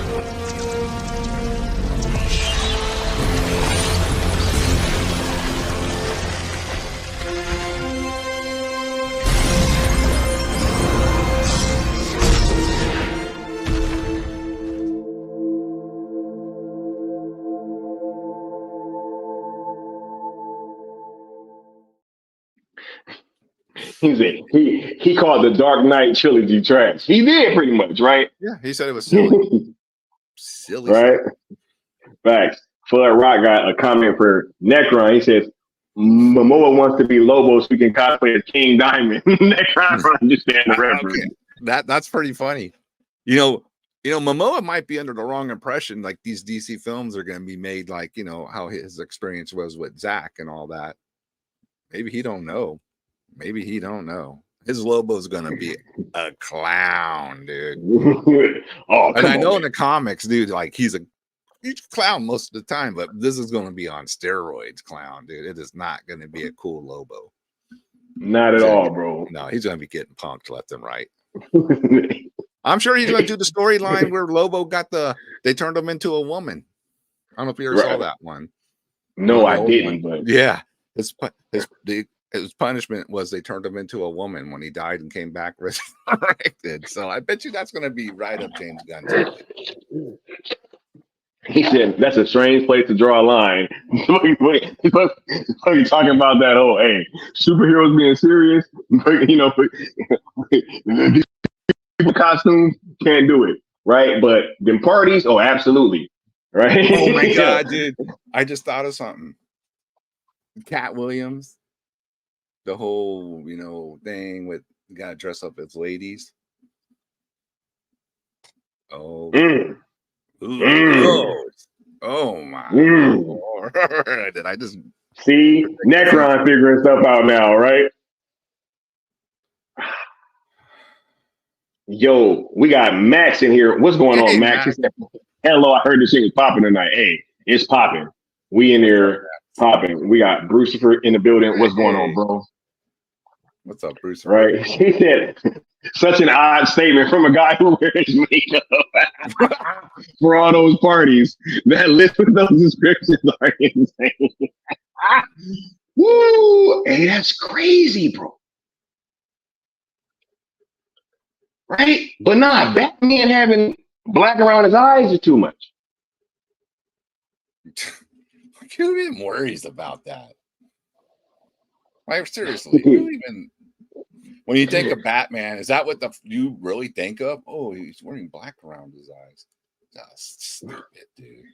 He said, imagine getting fired for a bunch of sick tweets about torture of, and when you finally get a second chance to put out a new movie, the first thing you do is cast your brother to play a child eater. Crazy. Only in Hollywood, right? This is weird stuff, man. This is weird stuff, bro. Right? Yeah. We definitely weird. Oh my God. That's not the promotion system at McDonald's, from what I understand. But okay. He said, I can't believe that dude gonna wear a dress. Hey, I've seen stranger things happen, bro. I'll just say that. Yo, I'll just say that, man. Let me hit you with this drop real quick. Thank you for the support, bro. Y'all is killing it today. Yeah, that rules.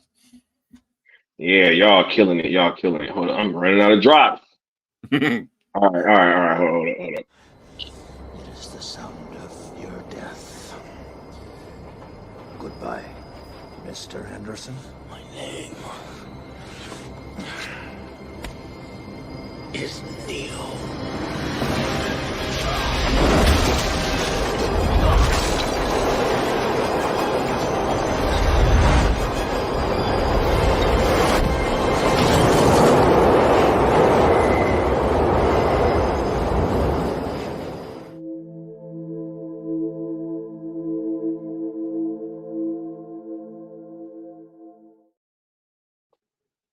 All right.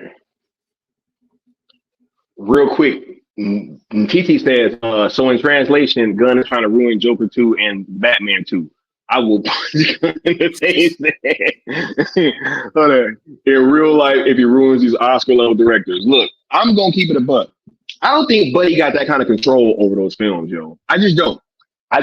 This dude, can come out and he can say whatever he want to say because he already admitted the lying, right? Let's talk about that real quick. You know what I'm saying? This dude has just admitted to lying, right? He says, it's difficult to debunk stories that are fake, but with some element of truth. Either I have to point out what's fake and what's true and give away a bunch of stuff I didn't want to, or I just say the whole thing is fake and get accused of dishonesty down the line when the one true part comes out. Anyway, there's a couple of those stories around recently. Okay, I got a third option. How about you just shut the fuck up? Yo, I got a third option for you, bro. Why is that not on the table? Right? Why was that not one of the answers? Necron? Man, I don't know, dude. Maybe he has one of those teenager look at me type of egos, because most grown men his age, they would not even care what these theories are and what's going on out there. But and that whole sentence is in my ears, or not sentence, that whole paragraph, that just sounds like jibber jabber.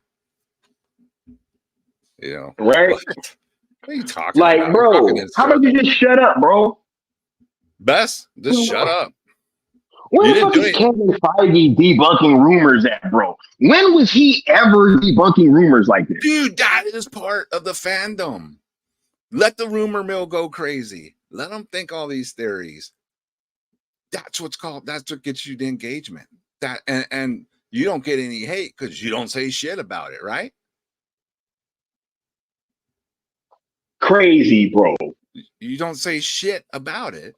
And you just let the fans go crazy with these theories, And maybe you look at a couple of them when you're reading them and you get a giggle if they're true or over the top or whatever, but you just move on with your day because you know what? You don't know anybody. You don't owe the fandom answers. What you owe the fans is kick-ass entertainment. Yep. So look, here you go. Now from James Gunn's own mouth, you don't gotta listen to shit he's saying anymore. Right? Pretty So much. hey, don't listen to James Gunn, because whatever he say, he might be bullshitting. He's just admitted to calling things fake that have some fucking truth to it. He just admitted. Right? But hey, option 3 is always on the table, people. Always. Option 3 Option 3 keeps you out of fucking trouble too. Just shut the fuck up. Just shut up, bro. Like, this is crazy, bro. Right? We got the homie Ty with the $2 super chat saying he already ruined a $1 billion film before, so malpractice. Facts, like, dude. Aquaman 1 made $1 billion. It was a worldwide hit. People was rocking with it, right? The hype level for the second one was nowhere near where that film should have been. Could you imagine? Okay, let's just say, for instance, that Top Gun 2 comes out and makes $1 billion. For sure. Right? And then all of a sudden, when Top Gun 3 come out, because of a bunch of Tom Cruise's comments, you know what I'm saying, right? Like, it severely underperformed.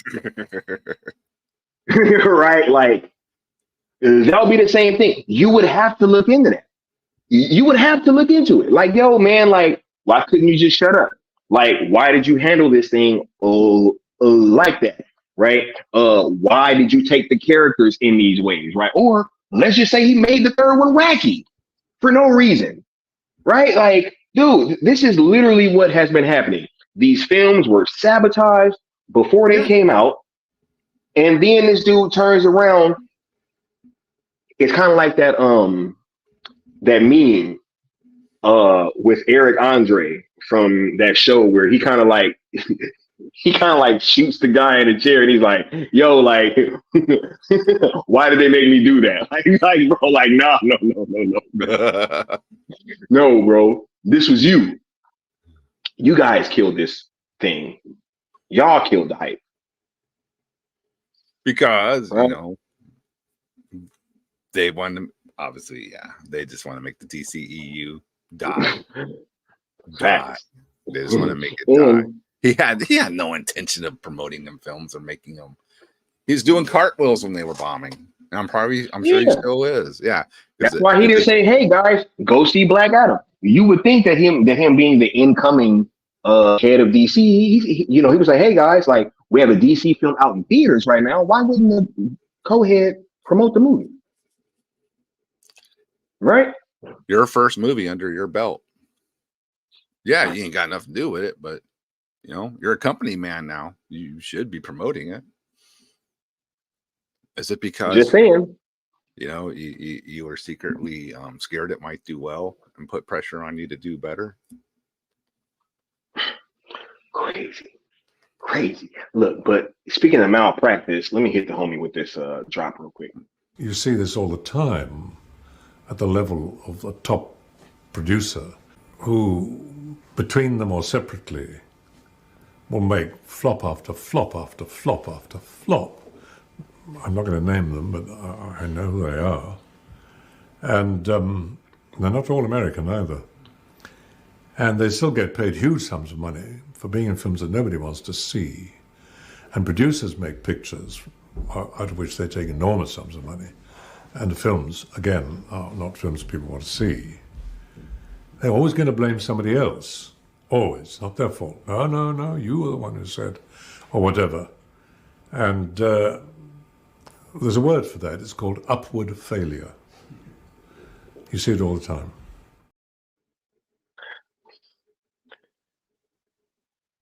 Max saying, why can't he just not say anything? Fracking narcissist has to say in every conversation to correct narratives. Just cook your movie. No, I know why he can't shut his mouth. You want to know why? Why is that? Because Because if he don't talk about Superman Legacy, who is, Necron? Like, who gives a shit about this movie, bro? Nobody cares, bro. Like in real life, Necron. Who cares about this movie, bro? No one.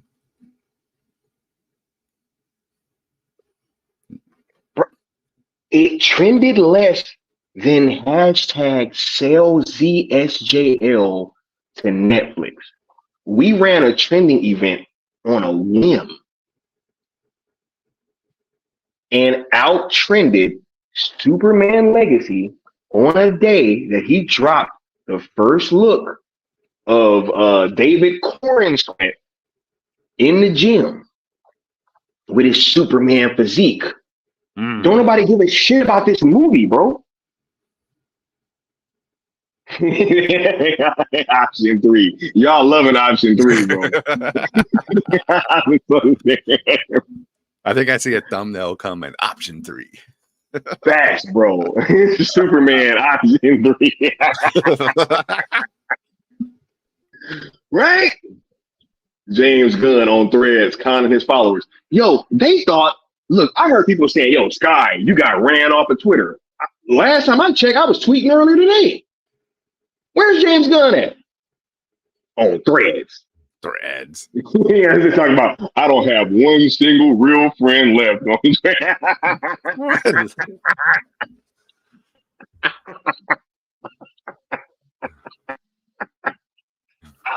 Yo, this shit is crazy, bro. Threads. I mean, that's Threads. It's like the dollar store social media site, whatever. Bro, Instagram is not the same, bro. Instagram is not the same. See, because he can get that off over there, right? Oh yeah, and Twitter, they're gonna come after you, right? Ty with another $5 super chat saying, "I get you reboot, but make another billion, go out with a bang. What the fuck is wrong with facts, bro? Why not just let them cook? If the DCEU was really gonna come to an end, why make all these silly ass changes, bro? Mm-hmm. Right? Why you gotta come? Hey guys, you know what I think would work in this Flash movie? George Clooney." Like, bro, no. Like what? Oh yeah, you mean the most let's be honest, one of the most hated Batmans of the last, the most hated, bro, the silliness is what's real. Right? Man, thank you for the support, bro. Let me hit you with this drop real quick.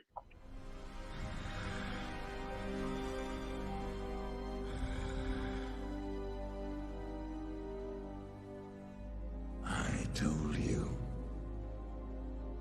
Steppenwolf would fail. Yes. Yes, you did.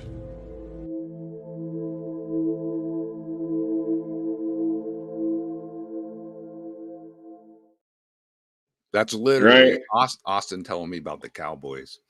I told you, bro. That is me talking to David Zaslav, bro. Like, bro, I told you, bro. I told you. He's like, yes, you did. Yeah. Yes, you did. Right, man. Oh my God, Ty with another $5 super chat saying, but David Ayer spent years. Come on, man. Yeah. Hey, bro, we're gonna get the Ayer cut over to Netflix. You know what I'm saying? So I ain't even tripping. But while that was happening, apparently this is what James Gunn was saying about Zack Snyder. I like Zack a lot as a guy, and he was an incredibly thorough. He did all his own storyboards and stuff, which I think influenced me when I went on to my movies and do the same thing. And I saw how incredibly prepared he was. I thought it was great. Facts. Because he probably told him one thing and then changed his mind. Right. Hey, it's all good, right? Because with Superman Legacy, it's gonna be plenty of humor.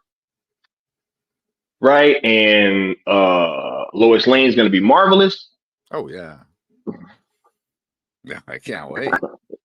I can't wait. Hi, Superman. He's gonna be all hey, waving the kids and saving cats. Superman lethargy. Superman lethargy. Come on. Oh my God, this is crazy, bro. Nah, but this shit gonna be painted as a hit, like no matter what. It don't matter if this shit made 300-400 million. They're gonna be like, hey, but it's a wonderful start. How much right?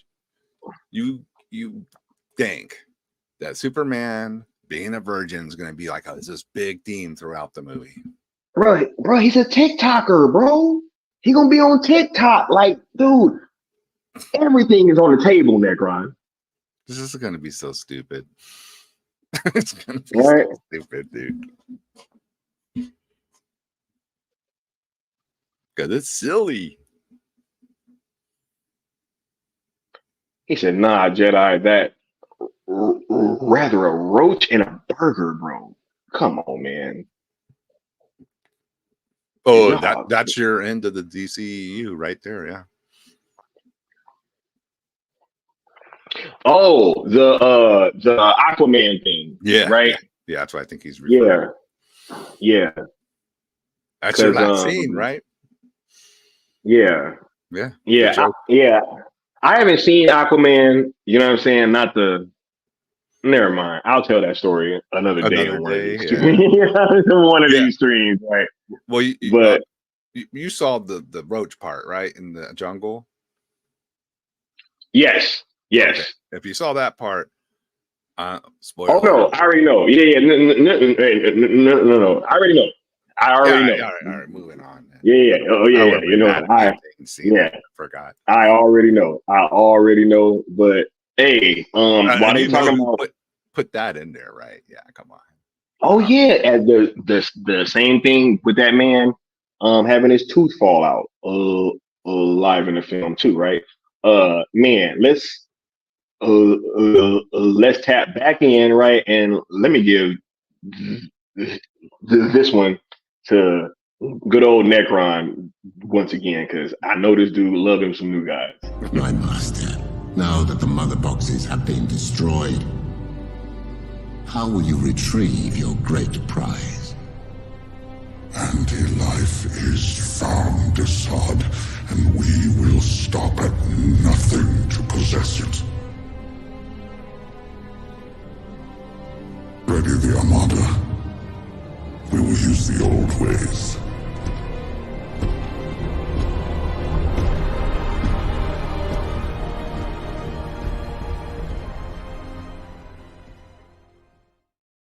Right. All right, let's go. Right. Let's move on to the last topic before we get on out of here. Another reason why, this whole thing is the last chance for some great DC. It's kind of what I was talking about earlier, right? We have continuously heard that, hey, the DC brand is so tarnished, it's in the gutter, nobody's checking for DC, all these things, right? But like the world would stop spinning, Necron, if ZSSM got announced, bro. Oh yeah, because it's what everybody wants, dude. Bro, everybody saw that movie. They all wanted a sequel. The entire comic book movie genre, bro, has been really like riding the back of this dude. Even with him not making movies, ain't that weird? Ain't that crazy, bro? Like Zack wasn't even like he's literally not made a DC movie since 2017, right? Like, but yet the entire genre has been riding this dude's back this entire time, bro. They've had countless projects that have stolen from this dude. Oh, yeah. Marvel and Endgame, right? This is the picture that I was talking about, right? Like, this is too damn similar, y'all. Right? Mind y'all, listen, okay? The Justice League was supposed to lose at the end of Justice League 2. Yep. They were going to lose. Yeah. Right? There was a 5-year time jump, right? Where the heroes are living some kind of nightmare future, nightmare reality, right? Where everything's fucked up, right? And the one way that they can fix everything is if they go back in time. In which Batman was supposed to sacrifice himself, saving the universe at the end of Zack Snyder's Justice League 3. Now, I don't know about you, Necron. Right? But don't that kind of sound like what happened in Infinity War and Endgame, bro? Bro, they couldn't even change how many years later it was. Couldn't even change that, bro. 4, 6. No, it was 5. Yeah, 5. Zack nailed it 5 years later. Wow. Time travel. Right? Iron Man dies. Batman dies. It's a copy. Too much coincidence. Once it's, when there's too much coincidence, it ain't a coincidence, y'all. Just so you know. Bruh, the whole time travel aspect of Endgame made no sense. It was done very like wonky and wacky, right? It was out of nowhere, right? Like, see, Zack had already put the time travel aspects in BVS. Yeah, you already saw the Flash coming from the future. Yeah, right. It was already there. Question, guys. Yep. Question, guys. What was the prerequisite for time travel in the MCU before Endgame? Was there like any like seeds laid? Right? Was there anything like were there any Easter eggs that there was going to be some time travel? Was people talking about time travel? Right? Got me. I don't remember any. Right? And then it's like, all of a sudden, time travel is possible. And then Tony Stark just figures it out. You know what I'm saying? Right? Like he was chilling in his house, and he just figured out time travel. You know? Just off the whim, couple days, I got time travel figured out. It's all figured out, bro. Right? So now we all gonna go back in time. You know what I'm saying? Right? It made no sense, bro. It made no sense. It was done haphazardly. And this is why. Because it was never supposed to be. Dude, Captain America 3 was supposed to be Serpent Society. Just think about that. Right? If Serpent Society was supposed to be the lead up to Avengers Infinity, right? Then how the hell, like this whole Civil War thing, they're split up and they're not talking and everything, blah, blah, they're separate, right? Then all of a sudden, Thanos shows up, they fight, they lose at the end, 5-year time jump, world's all fucked up. Oh, the only way that we can go back and fix this is, or the only way we can fix this is if we go back in time. And then Iron Man dies. Crazy, bro. The fact that they got away with this shit, Necron, is wild. It really is. I mean, and they went,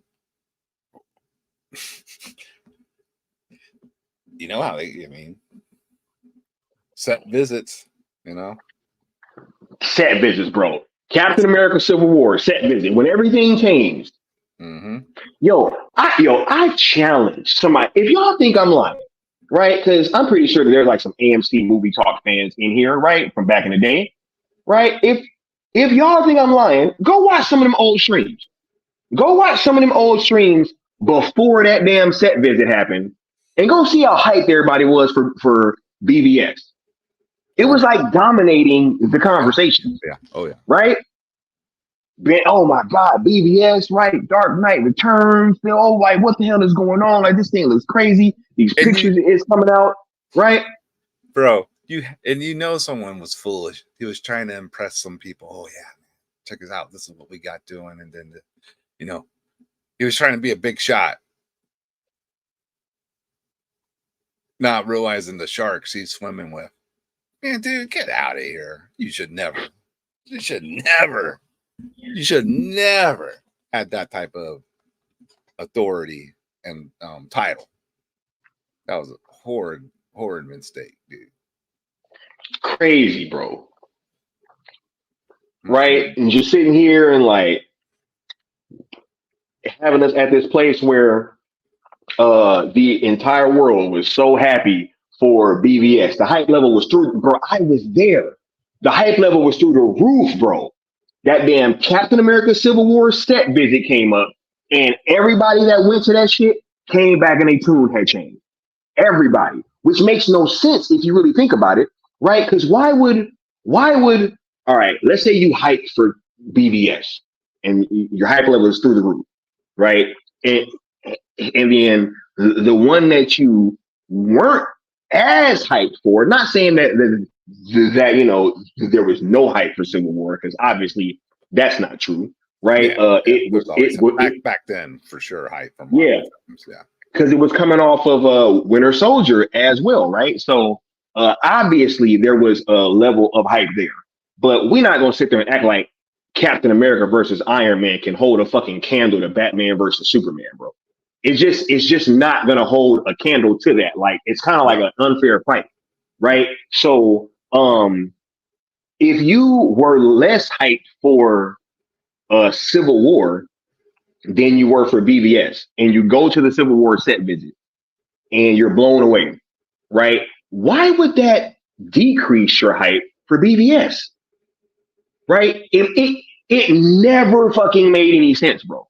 It never made any sense, because one has nothing to do with the other like that, right? Like, I never got why visiting the set for that film made them look at BVS as being less than. It's like, bro, if you were more hyped for it, and then you go and you check this out, and you like, yo, like, this shit is gonna be even better than I thought it was, why would that mean, oh, well, everything that I was hyped for about BVS, I'm no longer hyped about it?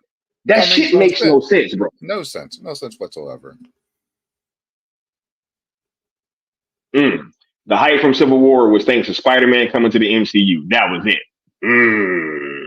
That's a fantastic That was a huge part of it. That was a huge part of it. Look, and y'all going in on Campion, because y'all know it's true. Yeah. Everybody that was watching, look, bro, I used to watch AMC Movie Talk every single day, bro. I watched it when it switched to Collider. I used to watch them every single day, bro. I saw exactly when it happened. Right after that Captain America Civil War set visit, they started getting all these interviews with like the Guardians of the Galaxy characters and shit. Right? All of a sudden they're interviewing Chris Pratt and all them. I'm like, wait a minute, something's wrong here, yo. Then they was like, oh yeah, then when Justice League was about to come out, then they was like, oh yeah, when they made Zack give all them people set visits, they came to fucking Justice League. Oh yeah, well, it seems like they're really trying to change the tone from BVS, blah blah blah. Man, you guys are exactly why this shit was going down. 100%.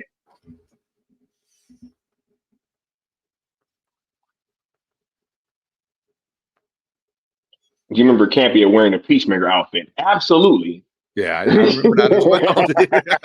Like, I can't wait. Yeah, what a goof. That just better not have been after I went to Stone Quarry, bro. If that came out after I went to Stone Quarry, bro. Yeah, I'm not sure. I don't think so. I can't. Then, even now, right? I had the homie pull this tweet for me, right? Because look, you even got people figuring it out now, right?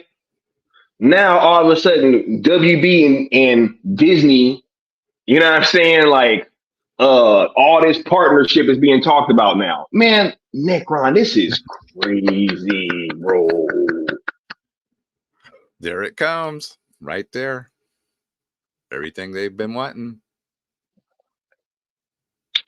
The only way for there to be any type of catharsis for the situation is if Zack finishes his DC arc in some form or fashion. I think that's going to happen over on Netflix, right? Yep, but yep. just that's the only thing, yo. All this whole the DC brand is tarnished. No, James Gunn is tarnished. It is James Gunn's reputation that is holding all this shit back. Facts. He can't create hype outside of Guardians. What were you saying? He tarnished it himself. Bro, it was after I fucked. Bruh. Well, damn. Look at that.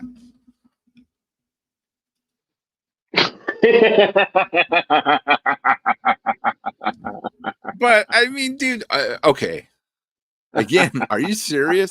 You think a Peacemaker outfit is going to top a Superman outfit? What? No, you guys have no idea why this is so funny. Because, like, man, Mikey, yo, that dude, man. I think he even told y'all about that one time. About what the plan was to counter the whole full circle thing. Are you serious? That one, I didn't even know that one, dude. Yeah, was there a counter plan? No, they was gonna. Never mind. I will tell you afterwards. We 100% fucking know what their counter was, and it's just like this is wild, bro. Peacemaker did say he needed a beach full of dicks and told you the character. Mama Bear, you done? Yo. Oh my. These critics feign on wanting something unique, but when they get it, they trash it for not being the same tone as MCU. Bro, same thing with Rebel Moon, bro. They've been talking about Star Wars. Oh my God, Kathleen Kennedy, nothing's new. Everything is the Force is female. The MCU. Oh my God, everybody's having breakdowns as soon as they get something different. It's like, no, but this ain't what we was getting. Man, this shit is a jug, bro. This shit is this shit, man. Oh my, this is crazy, Nick. Dude, what about that Rebel Moon trash narrative that the special effects aren't good? I'm like, are you out of fucking Dodge, dude? This movie looks fantastic. I watched it on my computer screen, which is like has the highest resolution of all the screens in my house. Mm-hmm. Immaculate looking, dude. Yeah. Immaculate looking movie. Yeah. I saw it in 70mm IMAX. That shit was gorgeous, bro. I saw it in 70mm. That movie's fucking gorgeous, bro. Anybody saying that movie, especially I'm jealous of that, dude. That's awesome. I saw that shit. I love to see that movie 4 times, bro. It's 70mm, bro. That I bet it sounded great too. Oh my goodness. Because his sound mixes are always a killer. Dude, the sound design was one of the best parts about the movie, bro. Like when they was like shooting guns and stuff, bro. It felt like you could feel it, man. Like it was so intense, bro. So intense. So like, yeah, absolutely, man. Thank you for the support, bro. Let me go ahead and hit you with this drop real quick. Right. Good stuff. Real quick, Zack. Shout out. Last question is, I want to ask you not about the legalities or like the probabilities or anything like that, but can you just speak to the resolve of your fan base that now that we're trying to get this thing sold to a third party? The fan base has consistently been amazing and consistently, look, regardless of what I think, the fan base has their own ideas and they seem to win.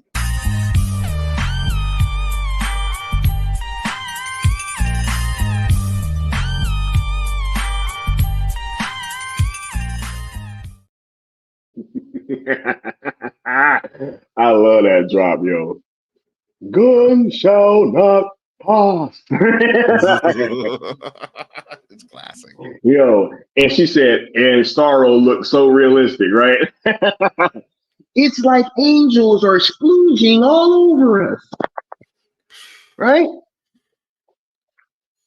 Right? They want to say the rebel. Look, hold up. Let me play this just for you guys too, so you guys really can understand that, like what Rebel Moon just proved, right? And what Zack just proved with this new IP and what he could possibly do, with the continuation of his DC stuff, because I think it'll blow the Rebel Moon numbers out of the water, Necron. But let's listen to Scott Stuber himself talk about how they rate their movies over on Netflix. Scott, you've said that on Netflix, for a $60 million movie to be considered a success, it has to generate about 30 million account views. What did you mean by that? And that's really the first time I've heard you say anything about Netflix success metrics. So what is the barometer for success on Netflix? You know, each film, like all of us, the P&Ls are different, right? So you're spending different marketing amounts, you're doing different things around it. Having been on both sides of the theatrical business and now the streaming, there's so much out there for the consumer that we're still fighting for time, right? And so we have our own tracking, we have our own anxiety, we have our own opening weekend. So we go through the same thing that everyone else does, and really the same thing applies, which is great, is everything now, because there's too much choice for the consumer across all of our mediums. So we work through those things, but that was kind of a rough estimate of different things take different marketing aspects. So everything is kind of different in terms. So what do you look at on Monday morning after a big film debuts on the surface? Well, like everyone else, we have graphs all weekend long. So I'm getting things the same thing: Friday, Saturday, Sunday, Monday, all weekend. So you know what we're all watching personally? Yes, I do. I know exactly what you're counting. We're going to talk about it afterwards. But we look at things in our totality. We value over a month, basically. So we look at 28 days in terms of it, and we can, because we can see where things are opportunistic, we can market towards it. So we can market in the second and third weeks as well. So that's our valuation around those first 28 days in terms of how we green light. So we green light off of X money and how much we're going to spend, and we hope that this many people watch in that 28 days, and that's our success metrics. Bro, look at Toby Emmerich. Look at his face. I saw that, dude. He was not having I it. never noticed that, bro. I never noticed that. I was like, gotta go. That's Toby. Listen to him. He just sitting there with others. Why are you sitting table with this guy? The Netflix guy. He's like, yo, this guy loves Zack. I can smell it on him. He reminds me of that Zack Snyder guy. Yo, this is great, man. That's hilarious, dude. Look, I want y'all to start putting y'all last questions and comments down in the bottom. We are about to start wrapping up, but look, I just had to come out here and have this conversation with you guys, yo, because these things are important. These things are important, right? He said this Thursday makes 28 days for Rebel Moon. That's facts, right? That is facts. And not only that, right, but Rebel Moon got 70 million views, y'all, in 16 days. 70 million views, y'all. Oh, so I mean that's a success, right? According That's to Netflix. Huge. Bro, look, apparently 16 days. Necron, let's just say it ended at 70, which we know it was more. Bruh, part one cost them about $83 million. 83 for part one? Yeah. Okay. Because it's like 166 total.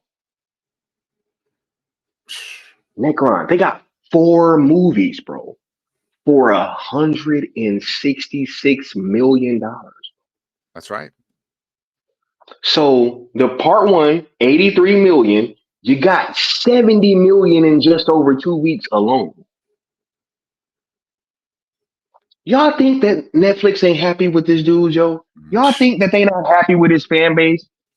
Like, Yo, y'all can come on the internet and pop shit. You just have somebody else come in here. Oh, yeah, you got 58 people in here watching. First of all, you go live and let's see how many people show up and go watch you talk for 2.5 hours. You know what I'm Facts, saying? dude. I can attest to that. Brucifer, Max, they can attest to that. That's just yeah. Let's see if you get. And I think you have what you have at top. It was 70 something, right? It was like almost 80 people in here. Yeah. But let's just say 50, bad. bro. Like, let's just say 50. Let's say 40, bro. I ain't never heard of this dude. But anyway, it's like, nah, man, you think that Netflix ain't happy? No, they're not happy, Sky. I think they're ecstatic. Right? He said Scott Stuber is Aragorn in the Return of the King. He's like, with me. Right? TT says, Sky, when do you think folks or no, when do you think talks with Aircut or ZSJL will begin in Netflix? Because Rebel Moon is a certified success. I think the talks were already happening. Like I reported earlier this year, they were already talking about getting ZSJL. They were already talking about what? I heard that back in what, July? June or July? Right? So yeah, they were already talking.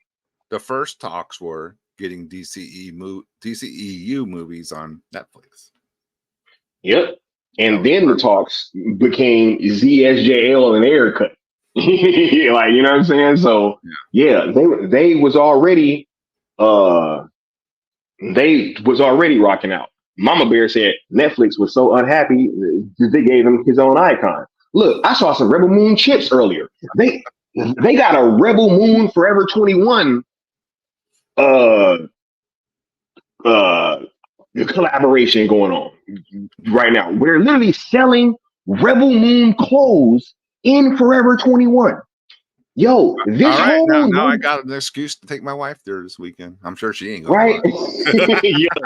yo, this whole like nobody rocks with Zack. It's only on the internet. It's only on Twitter or X, Twitter X. It's only there. Twitter X.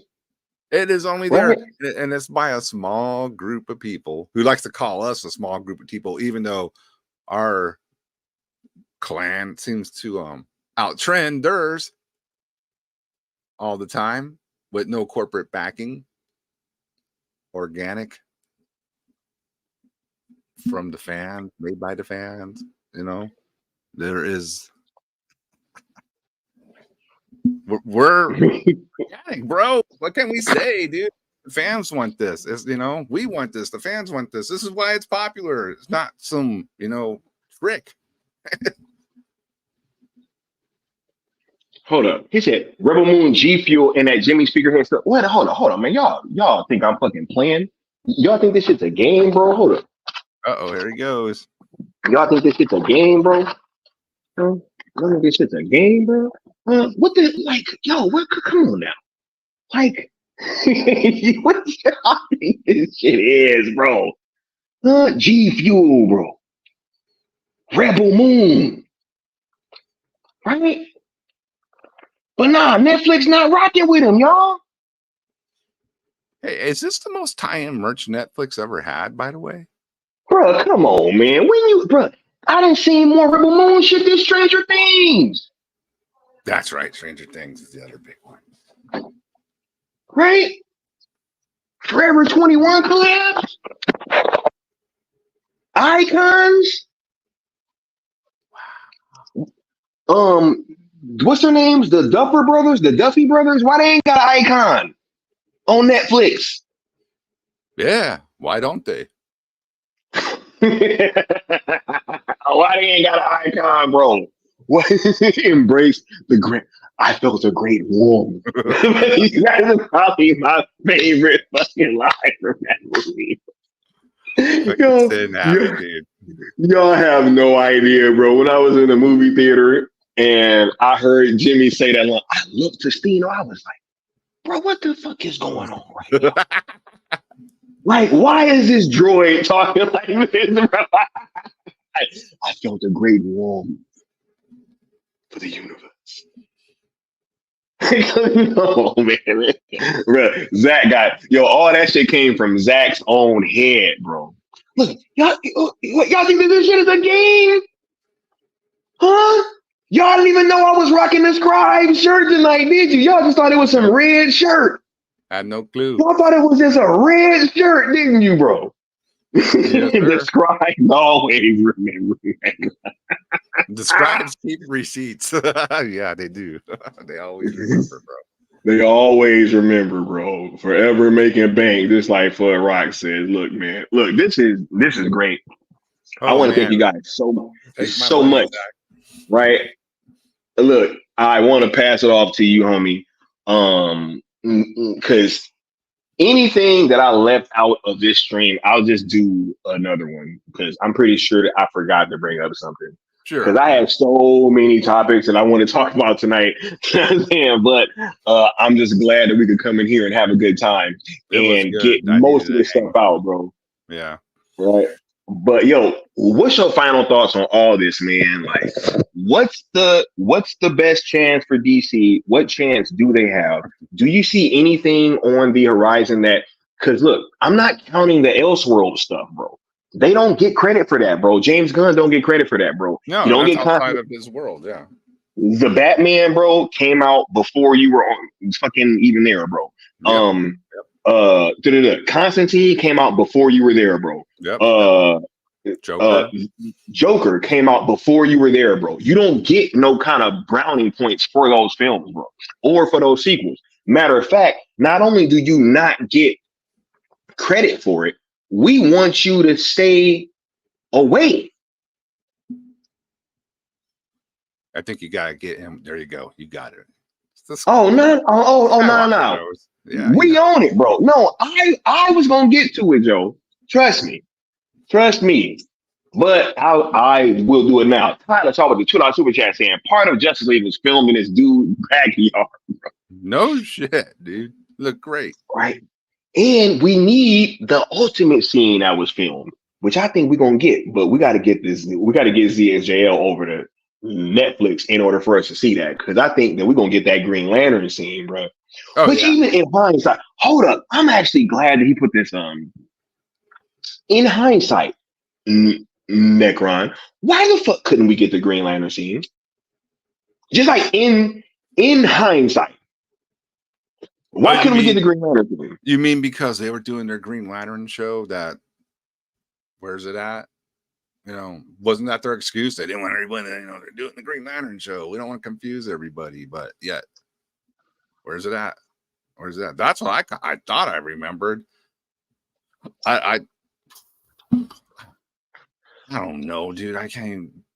It's incomprehensible what their decision making is. So it looked fire. It looked like it was going to be badass. Bro, I'm just saying, like, in hindsight, what the fuck have we seen from Green Lantern? Nothing. Not a damn thing. Outside of Guy Gardner. Wasn't it supposed to be Guy Gardner, bro? Oh, yeah, here we go again. Of all the fucking Green Lanterns, let's go with dumbass Guy Gardner, who's a clown. He's always been a clown. He's a certified clown. Right? Hey, JLI, bro. Bro, I'm so glad that Mikey figured that shit out live on stream, bro. He was like, oh my God, he's doing JLI. He just started breaking it down, bro. He's like, Guy Gardner. You know what I'm saying? Like, just totally broke it down. But Ty, if you ever read JLI, you would totally see why that is like right up Gunn's alley. Bro, because the silliness is what's real. Yeah, it's a comedy version of the Justice League. It's what it is. It's a comedy. It's a comedy. It's not typical. The Dark Knight trilogy, bro, trash. You know what I'm saying? Yeah. Y'all can't take this shit seriously, right? It's ridiculous. I would laugh at Ben Affleck if he wanted to beat my ass in the alley in the Batman. I'd laugh at it. Yeah, I bet, bro. I bet. Oh yeah. Because look, a motherfucker like me, Necron, I'm not like unused to these kind of things, right? I used to hear this a whole lot. because you typically hear civilians say, "Yo, I couldn't be in the military because in basic training, them people was yelling at me. Man, I'd be yelling at them right back. I'd be all Yeah. up in their face too, Yeah. Okay. right?" When we got the basic training, it's people, oh yeah, they ain't gonna yell at me, right? They yell at me, they tell me what to do. I ain't gonna listen. You know what I'm saying, right? Like, I ain't gonna listen. I'm gonna tell them, yo, you shut up. You do this. You do that. Yeah. Oh, yeah. That's gonna work. Everybody, hey, how many people you think actually did that? Bro, we had one person bug up on the drill sergeant, bro. We had How'd that turn one. out for him? Didn't, hey, we didn't have nobody else do it.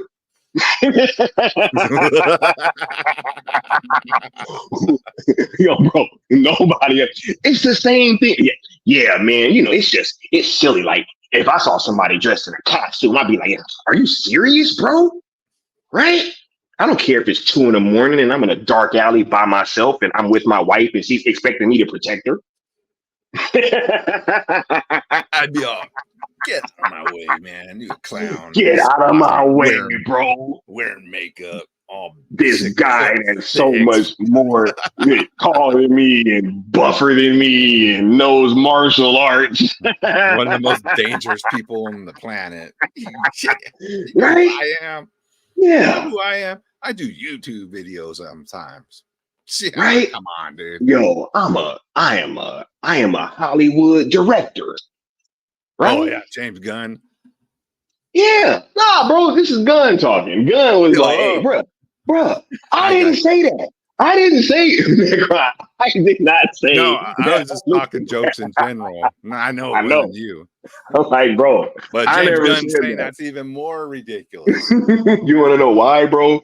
Because if I ran into a motherfucker that was Ben Affleck size, bro, in a Batman suit like that in a dark alley, I wouldn't want no smoke. I'd be trying to figure out how to, you know what I'm saying? Like, how to get about the situation. That's exactly what I would be doing. I would go with option 3 right off the bat. Right, option 3, bro. Option 3. Yes. Good old option 3. Let me hit you with this drop real quick, bro. Hold up. What is this one? I don't even know what this is, but we just gonna play it. And that's everything DC has in store. Unless that online campaign for Netflix to buy the rights to the DCEU so that Zack Snyder can finish his Justice League sequel is successful, but that's about as likely as George Clooney returning as Batman. Again. What's wrong with you?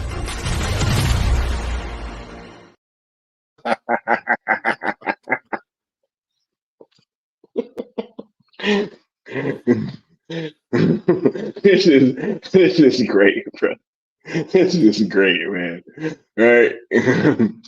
Oh my goodness, this is hilarious. But look, Necron, what's your final thoughts on all this, bro? As we kind of like close down, do you have hope, bro?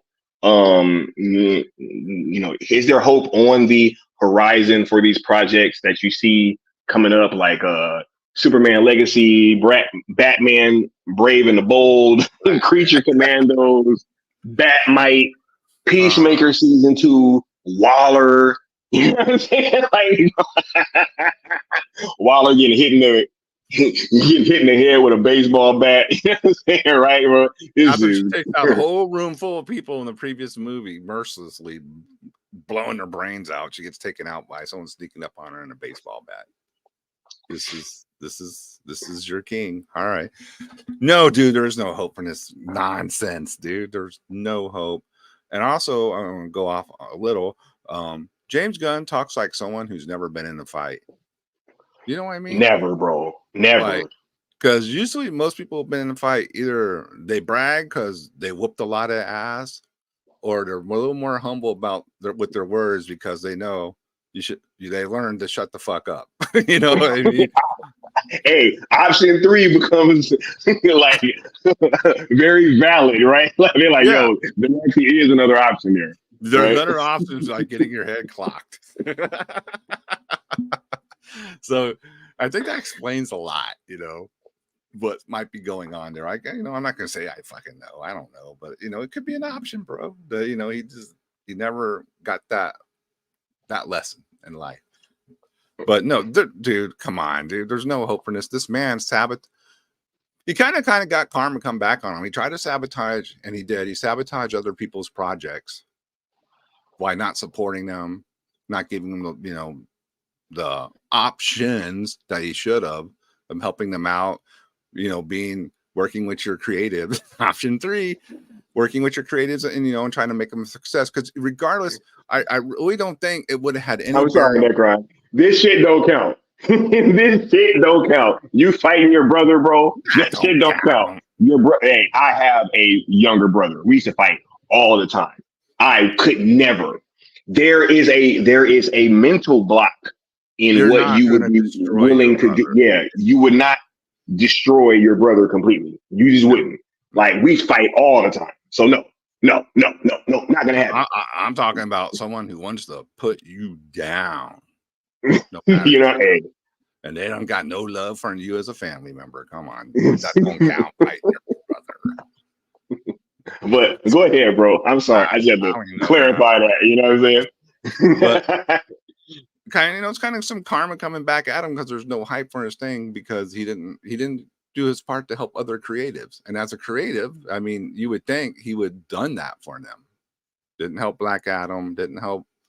The only one he even kind of cared about was Blue Beetle, right? Because he was gonna shoot. Yeah. Yeah, that, and he tried to help Shazam too as well. Yeah, because they go on vacations together and all ski trips. Yeah. Well, Shazam 2 should have never been made. Let's be real. First one barely got across the finish line. The best thing about Shazam 2 is Mary Marvel. I still haven't seen it yet. Yeah, well, just look at the pictures of her. She's awesome, and I actually liked her character. I would love to see her doing her own thing with that, blowing off the fucking woods again. Anyway, he's you send out negative things into the world like that. Like you screw your own self creatives over like that. It's gonna come back and get you. And now no one cares about his stuff. And I mean, he from what he's given. Snippets, the fan base is, it's like, no one want, like, that's not what people want out of their superheroes. I'm sorry, his take, of, not viewing the DC Pantheon characters as gods is one of the worst takes I could ever hear of someone looking at the DC, from Frank Miller, who did the impressive Dark Knight Returns. Superman was treated like that. Batman was treated like that. All the the great storylines, the Killing Joke, it's trash, bro. Long Halloween and all that. But all these great stories, they treat their characters as like iconic figures, and this, it's trash, bro. It's all ridiculous. I mean, not getting the basic 101 of what DC is. It's not Marvel, bro. And how many times did they try to do this Marvelizing thing and it's blown up? It never works, because that's not DC. That's not what DC brand is. That's not who they are. So when you try, and they gave away the game. People are starting to figure out, they're trying to do a crossover. That's what all this is about in the end, bro. You said it 4 million times. You know what the Marvel really Endgame is? Having the DC crossover. And that's what they're trying to force down y'all's throat with this James Gunn coming in here and taking over. That was like a major coup from the Marvel side. And people talking about the Trojan horses, they weren't being conspiracy theorists. Look at that tweet. This is exactly what they were saying. Bro, this dude literally said it's more likely to happen now that I'm in charge. Like, he literally said it. They asked him. Yeah, well, let's see. Let's destroy the brand. Let's not make it valuable, so we can get the licensing to be cheaper, and we can get this done. Because if these movies were $1 billion movies, well, it might have been a little more expensive to do this licensing with MCU to get Yep. Yeah. Hey, they would have demanded more money. What if Disney was trying to buy DC? Right? Then. Okay, and how would be the only way you could do that? drive the price down maybe by ruining the fucking box office prospects of all their films, right? Destroy, because look, it ain't even just the Aquaman brand. They destroyed the Suicide Squad brand Suicide Squad 2 specifically, because that was coming off of a smash hit. Yeah, you are correct. Smash hit. Soundtrack was doing numbers. Merch was doing crazy numbers. I don't know how many costumes they sold, bro, with Harley Quinn and the Joker. Come on, man. All this stuff, all the licensing that came off of that film and everything that they made with all the merch and toys and just everything. Suicide Squad was like some of the hottest selling shits in Hot Topic when that movie came out. Bro. That shit was smoking hot.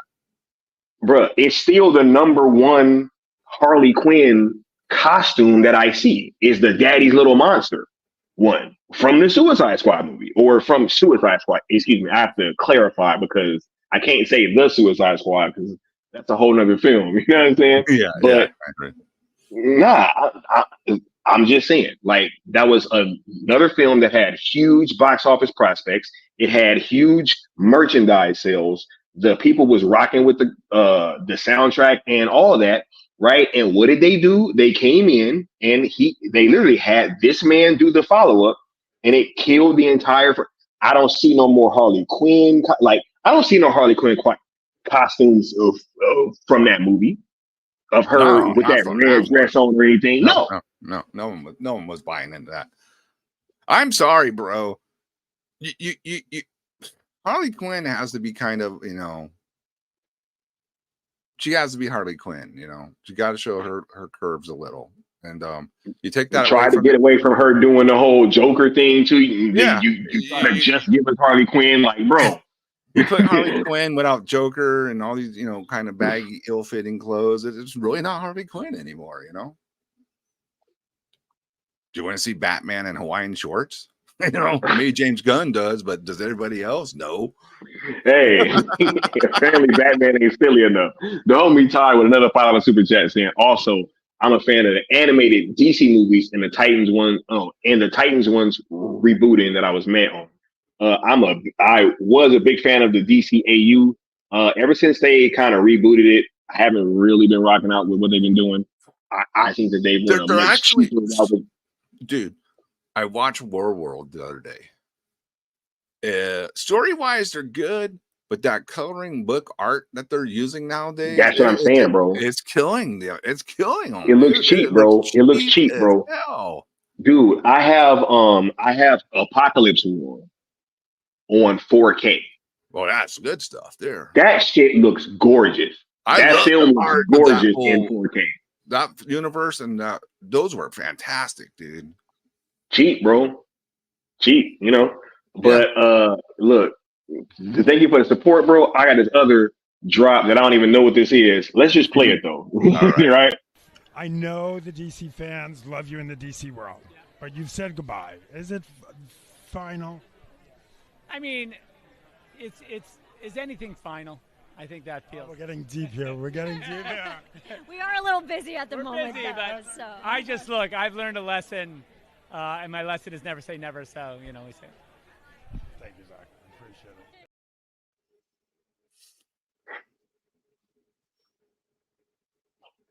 Appreciate it. Never say never, y'all. Right? Never say we got never. Ty back in there with another $5 super chat saying, I'm going to be honest, until the other day, I had no idea Wonder Woman was in it. LMAO, that scene was corny as fuck, and I never seen the movie. Look, I'm just saying, bro. Just she still looks saying. great as Wonder Woman, man. Man. As Wonder Woman, I'm like, man, this is a missed opportunity. Gal's at her best when she's directed by Zack, yo. I keep saying that Wonder Woman's at her best when she's in Zack Snyder's films. But they gonna keep acting like Zack ain't the blueprint, right? But let's go ahead and hit you with this drop real quick.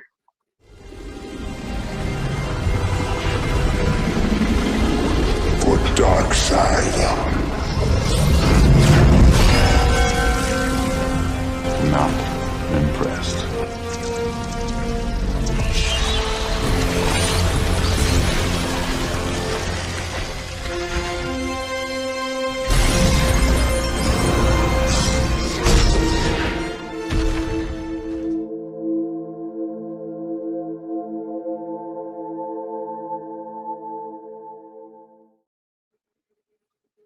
Rules.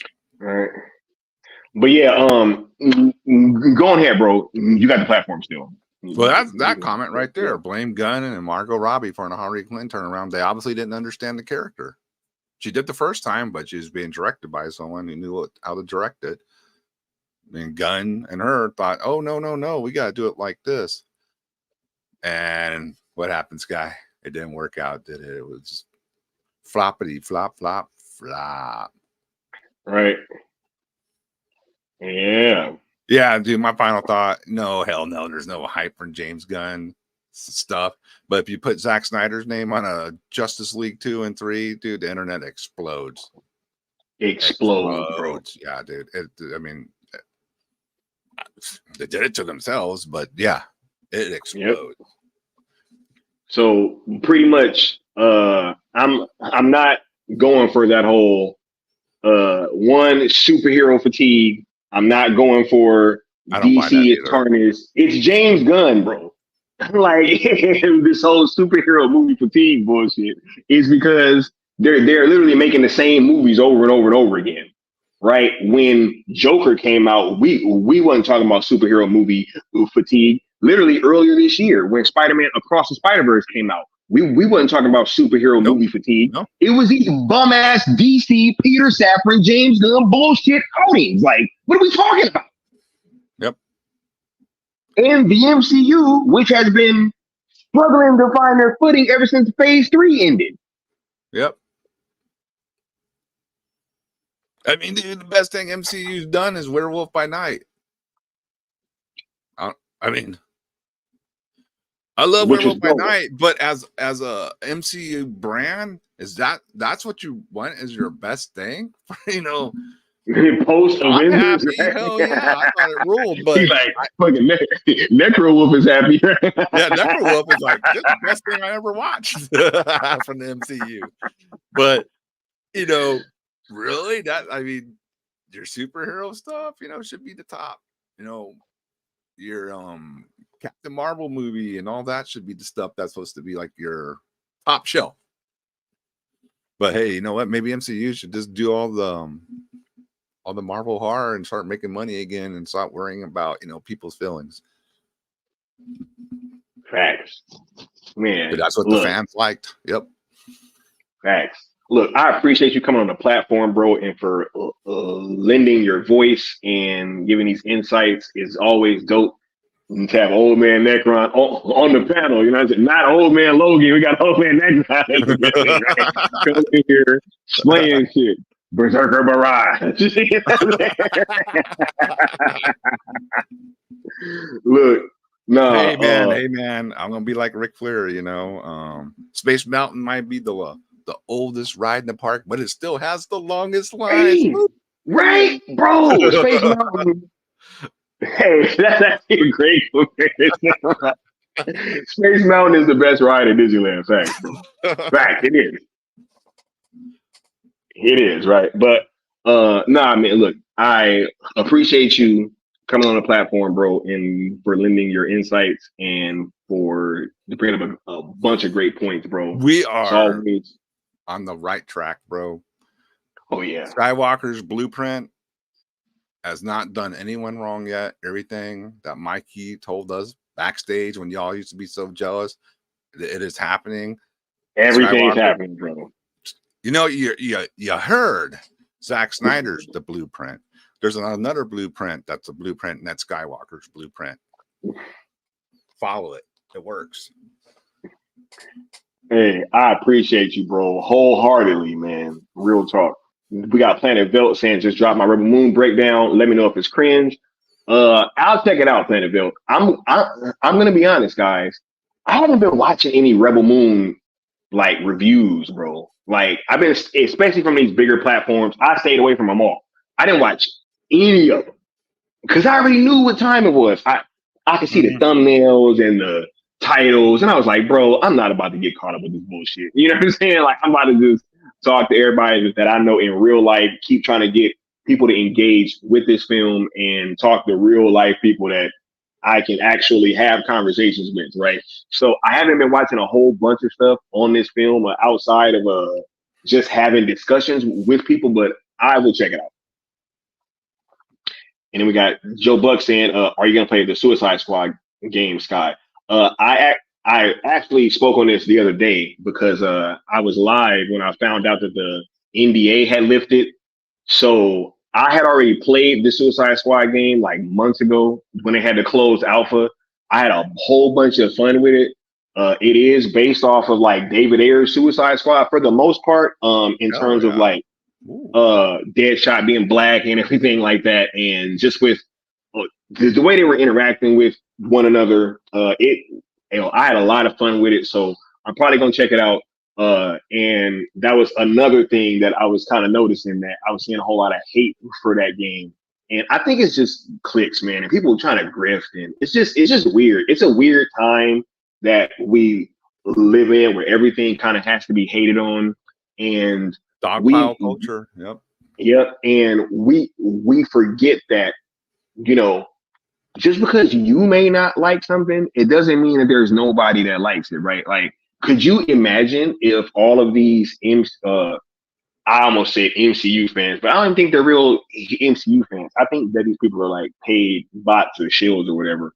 But could you imagine if they won out and we never got Zack Snyder's Justice League just because they kept saying, "Yo, people don't want to see this movie," right? People don't care about the Snyder Cut, guys. Oh man, people don't care. People don't care about the Snyder Cut. Who cares about the Snyder Cut? Right? No. Like, nah, we form our own opinions over here. And yeah, I had a lot of fun with that game, so I probably will be picking it up. Will it be a day one buy? I'm not sure, but honestly, I do see myself at some point playing that game with me and the homies, because during co-op, I had a whole bunch of fun. So make your own mind up. Watch trailers and then see if it vibes with you. And if it does, check it out. If it doesn't, don't. That's been my motto for all of these things, and it will be definitely my motto going forward into the future. Like, especially with these DC projects. Like, I told everybody, I will check out the trailer. If the trailer hits me, I'll go see it. If it doesn't, I'm not gonna watch it. So I don't want to hear nothing. What's your profession? Right? Yeah. He says, I don't like that they are literally killing the Justice League. I don't think they're gonna die. I don't think any of them are gonna die. Like, I'm pretty sure. Yeah, I know. Pretty sure. I'm pretty sure. Yeah. I'm pretty sure that they're not going to kill the Justice League, right? And he says, Batman's death got leaked. I'm pretty sure that that's because of Kevin Conroy passing. I'm pretty sure that, because he can't do the voice anymore. That's his last, time voicing Batman, I believe, in anything. So, yeah, y'all can make sure that y'all check that out if you want, and we'll see. But as for myself, we about to get on out of here, man. Y'all know what I think and feel. I've been making that very clear throughout this entire stream. The way that this whole situation is looking from DC, because I am a DC fan. People like to get that shit confused. They be like, "Yo, see, Sky is just a Zack Snyder fan. Sky don't like DC, right?" Like, I didn't think Batman '89 was fucking peak. Yeah. Like that wasn't, dude. I had the car, bro. With like, you had the remote control that was literally hooked to the car. Like, you used to have to run around following the car. You know what I'm saying? I had to run around, follow the car on them wooden floors over at my grandma's house, bro. Like, come on. Like, you know what I'm saying? Like, bro, Batman '89, Batman Returns, right? I, even back then, because I was a lot younger, I liked Batman Forever somewhat, right? I definitely noticed. The first part of Batman Forever is pretty damn good.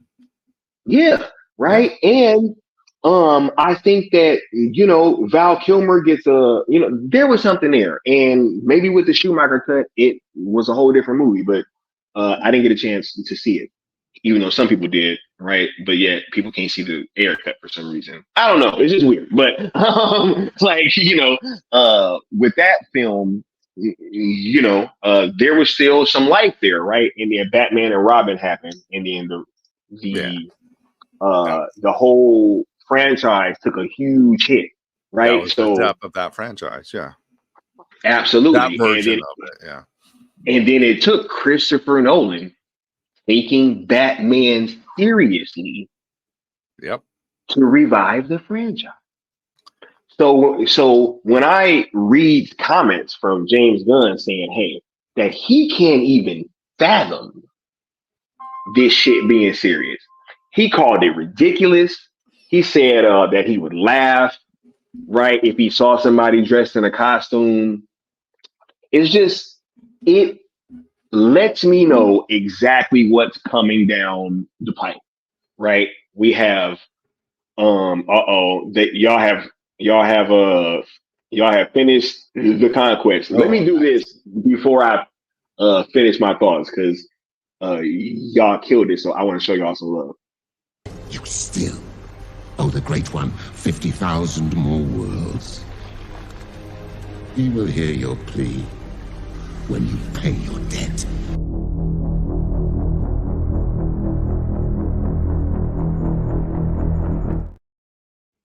Bro, this dude literally made me feel for Steppenwolf, bro. When I saw Steppenwolf's face, when he said, you still owe 50,000, bro, Steppenwolf was like, are you kidding, bro? He's like, I'll be doing this the rest of my life.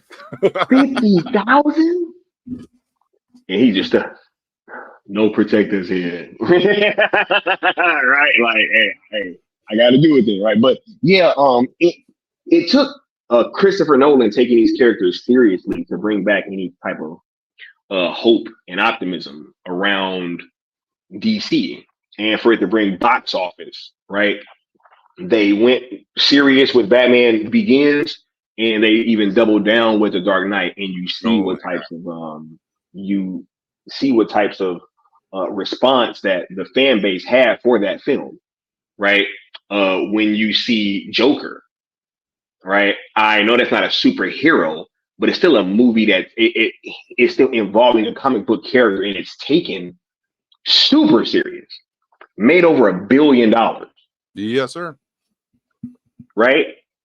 So to have the head of DC Studios saying that they can't even fathom this shit being serious, it's just troublesome, right? Marvel is not the same thing. It never has been. I saw somebody, who was it? Oh, I know who it was. It was another content creator that I've known for quite some time, that I've been rocking out with behind the scenes, in front of the camera, all that stuff. But they didn't know that there was a Iron Man cartoon from the 90s. What? They had no clue. But that's my point, Necron, right? The level of expectations that Marvel had was never the same, because those characters are not as ingrained in our childhood. They're not as ingrained in our like zeitgeist. It may seem that way now, but that was not the case always, right? So the level of expectations were much, much different, which means that the way you treat these characters has to be different, right? You can't do what works over it with Marvel, with DC. It is not the same thing. And you saw the results, right? With the Suicide Squad, 58 million domestically, apparently, right? I think worldwide it made like 150 something. Crazy. Right? But yet we as a fan base are told that this is the man that we're supposed to be excited for him to shepherd our favorite characters. Right? This is just a wild time. And I think that when you look at the situation in its totality, there are very few reasons to be excited. James Gunn refuses to shut up. He's constantly lying to the fan base. He just admitted that he's been lying. He just told you guys, right? And if you weren't here, rewind the stream, and I had the quotes up there. He told you that he'd be lying. Right? So he told you that he'd be lying. This dude has said Ben Affleck was going to be an architect of the DCU. Ben Affleck said absolutely not. He said, hey, man, you know, Zack don't want to work on DC no more. Netflix don't want the Snyderverse, right? How many times does this man have to be proven wrong, bro? He said his tweets delete every few months, and he still got tweets up from a fucking year ago. He's one of those liars who's caught in such a tangled web of lies. He don't even know what's like They true be anymore. they be forgetting. He said my tweets auto delete every few months. There we go. Hey, which even if that was the case, I would understand, because if I had a history on Twitter like he do, then I would get it. Right? I would want my tweets to be gone too after a few months. You know what I'm saying? I'm like, yo, who the fuck knows what I would have said? You know what I'm saying? Like, you know, because he just tends to say things that are, you know, bit beyond the pale, if you might say, right? But it's seriously a case where us as a fan base, we are supposed to just sit here and take this stuff, man. And I'm not going to take it lying down. I'm tired of them saying, oh, the DC brand is just so tarnished. It's not DC. It's James Gunn, bro. It's James Gunn completely. Because if DC was tarnished like that, it wouldn't matter if Zack came back. Wouldn't matter. Facts. Right? If the DC brand was that tarnished, where it was beyond saving, wouldn't nobody give a shit if Zack Snyder's Justice League 2 came out, right? It would just be more superhero fatigue, right? Yeah, like yay, you know, no one would care. Yeah, you know what I'm saying? So, look, we gonna continue with this message that we've been pushing. We gonna continue letting the general audiences know that Zack has a path to be able to finish his DC arc. We're gonna keep letting Netflix know that they got a sizable subscriber base that is willing to engage with this content if they're able to facilitate that license for us, right? And you know, all this other stuff, you know, about WBD and what's going on with their stocks and all that shit. I don't care, bro. I don't care. I just want my Zack Snyder's Justice League 2 and 3 and whatever projects along with that we can get. That's all that I want. And I want it on Netflix. I don't want it. Look, even if Netflix was like, yo, we can get the license, but Warner Brothers is going to refuse to let us show this shit in theaters. They won't let us show it in theaters at all. I would much rather have it done on Netflix, where he would be able to do his movies in peace, right, and have fun, and give us something special, not having to, you know, have to deal with people visiting the set, you know, him having to appease these people, right? Just all these weird things. I would much rather have it on Netflix rather than get the theatrical release if that was the case. If you're gonna give me a choice, of Zack doing this shit happily and with support versus him having to do it and WBD is doing it begrudgingly, and we have a whole nother ZSJL fucking situation where they're trying to fuck with him getting a worldwide release and all these things. They're just messing with behind the scenes and refuse to promote it, relying on a fan base to do it, right? If you give me a choice, I would rather watch the shit on Netflix where Zack could just make it happen. Make it while he's happy. I think we're going to get a much better product that way anyway. When people are doing things out of love and like, you know, they're pouring in their love and they're feeling supported, that's when people work their best. Not when you got somebody breathing down their fucking neck, sending them to the set, and you have and they's over here watching dailies and shit like that. Like WB was doing with Jeff Johns and what's his name? Peter Berg or whatever, whoever the hell they were sending down there with Jeff Those Johns, guys. right?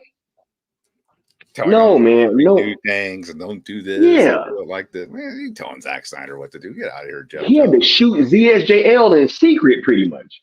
Yeah. Like he was like, all right, y'all, I'm gonna shoot what y'all want me to shoot, but I'm also gonna shoot my movie too. You know what I'm saying? Like That's so fucking gangster, dude. I'm still shooting my cut. I'm not sending you those dailies. Right? Yeah. Hey, y'all don't want me to have a black suit? Like, all right, I'm gonna kind of add this shit to the suit that where I can change it later and it'll be easy. You know what I'm saying? Like all that type of stuff. Oh my God. Nah. Look, I would say that I think that we have a clear path, and all we got to do is continue to push, continue to let Netflix know that they got a sizable subscriber base, and the sky is the limit, pun intended, right? So, Necron, you got anything else that you want to push and let the people know about that you got coming up before we get out of here, bro? Yeah, man, just if you're into death metal and black metal, which I'm not sure who is, but that's what I do mainly on my channel. So check it out, subscribe, or don't. I don't care. Do what you got to do. But support Sky. Yeah, subscriber die.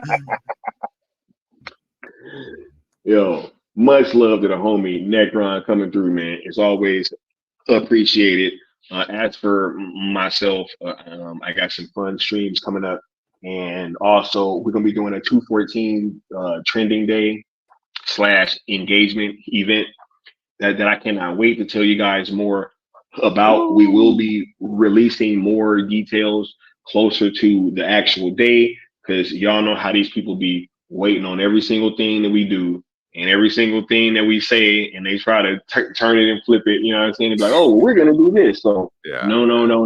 Not this Just time. know that come 214, there will be something done for the first time ever in one of these trending / engagement events. You know what I'm saying? So there you go. We're gonna be really pushing the line and making sure that this thing is being done properly.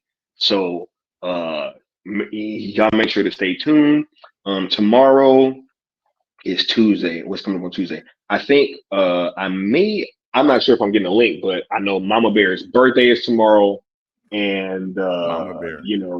I may try to pop up over there or something. We're gonna see. Oh snap! Look, and then she just said it right. Hoping to see you all tomorrow. Yeah. You gotta make sure that y'all pull up tomorrow, right? Right. Watch this. Joe Buck said a lot of our other engagement events haven't been doing well. Well, that's news to me, because we out-trended Superman Legacy. We out-trended Top Gun 3 the other day. They literally announced Top Gun. Like, yo, they announced Top Gun 3 and not hashtag sell Snyderverse to Netflix, because I be seeing what some of y'all be trying to do. Y'all, you got people that try to take that second hashtag and kind of co-opt it into their own little thing. Oh, yeah.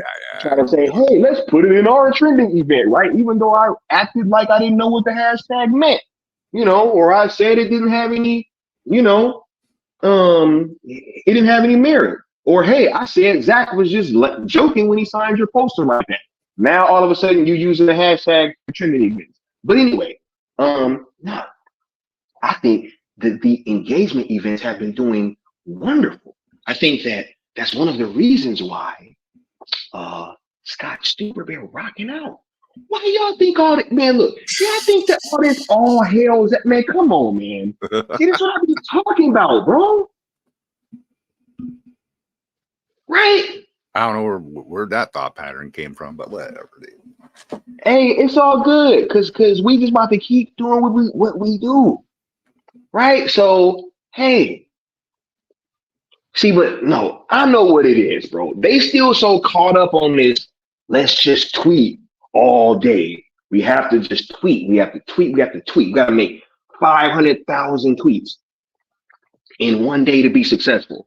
Okay, guys, but ask yourself this. If you could ask Scott Stuber, hey, you want 500,000 tweets or you want 50,000 people watch this shit on Netflix? Which one you want? You know what I'm saying? Like, pretty sure he's gonna say, oh, yeah, watch Netflix. You know what I'm saying? Right? And everything we've been watching has been trending. You know what I'm saying? So yeah, that was just kind of news to me. But Christopher Lee says any new merch coming, Sky, for sale. Look, trust and believe.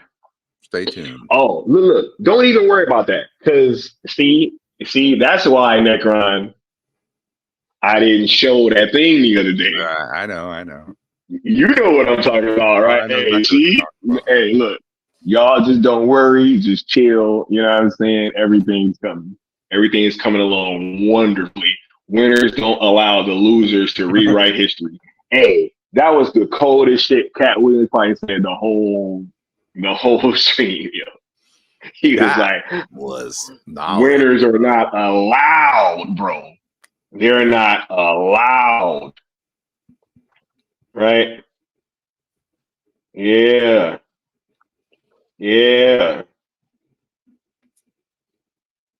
There you go. He said, he said, Tom's doing Top Gun 3. That's news to me. Yeah, because it came out on our fucking trending day. Last Friday, when we was doing our thing for Air Cut, yeah, that dropped. You didn't know Nightwing? I'm sorry, bro. I'm sorry. But yeah, that happened. Yep. Friday. That it did. Yeah. They're not reaching the numbers that 214 got. We weren't doing engagement events back then. Yep. It's a different strategy. We weren't doing engagement events back then. We didn't start doing engagement events until that's why I'm glad that certain people did what they did, because it forced us to kind of think in a new way. And then from what we've been seeing, Netflix they've been much preferring what we've been doing. Right? But anyway, yes. And thanks for the comment though. But we're about to get on out of here. 214 is about to be super dope. And yo, it's gonna be a full day of engagement. That's the only type of hint that y'all getting. It's gonna be a full day of engagement. A true full day of engagement. I can't wait. Can't wait. Hey, anyway, we about to get on out of here. Yeah, and cartoons and cereal this weekend. We are watching Mighty Morphin Power Rangers, Once and Always, the movie that they put out, that Netflix put out, right? Because Netflix got older established IP that they brought the cash back for, and they made a sequel. Wow, what a great idea. What a great idea, right? Surefire thing.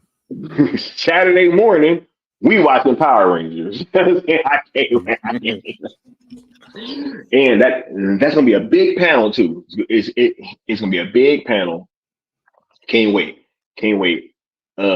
It said 214, let's trend. 214, let's trend and let's engage. It's gonna be a whole lot of fun, right? But look, we about to get on out of here. I'm gonna catch y'all next time, right?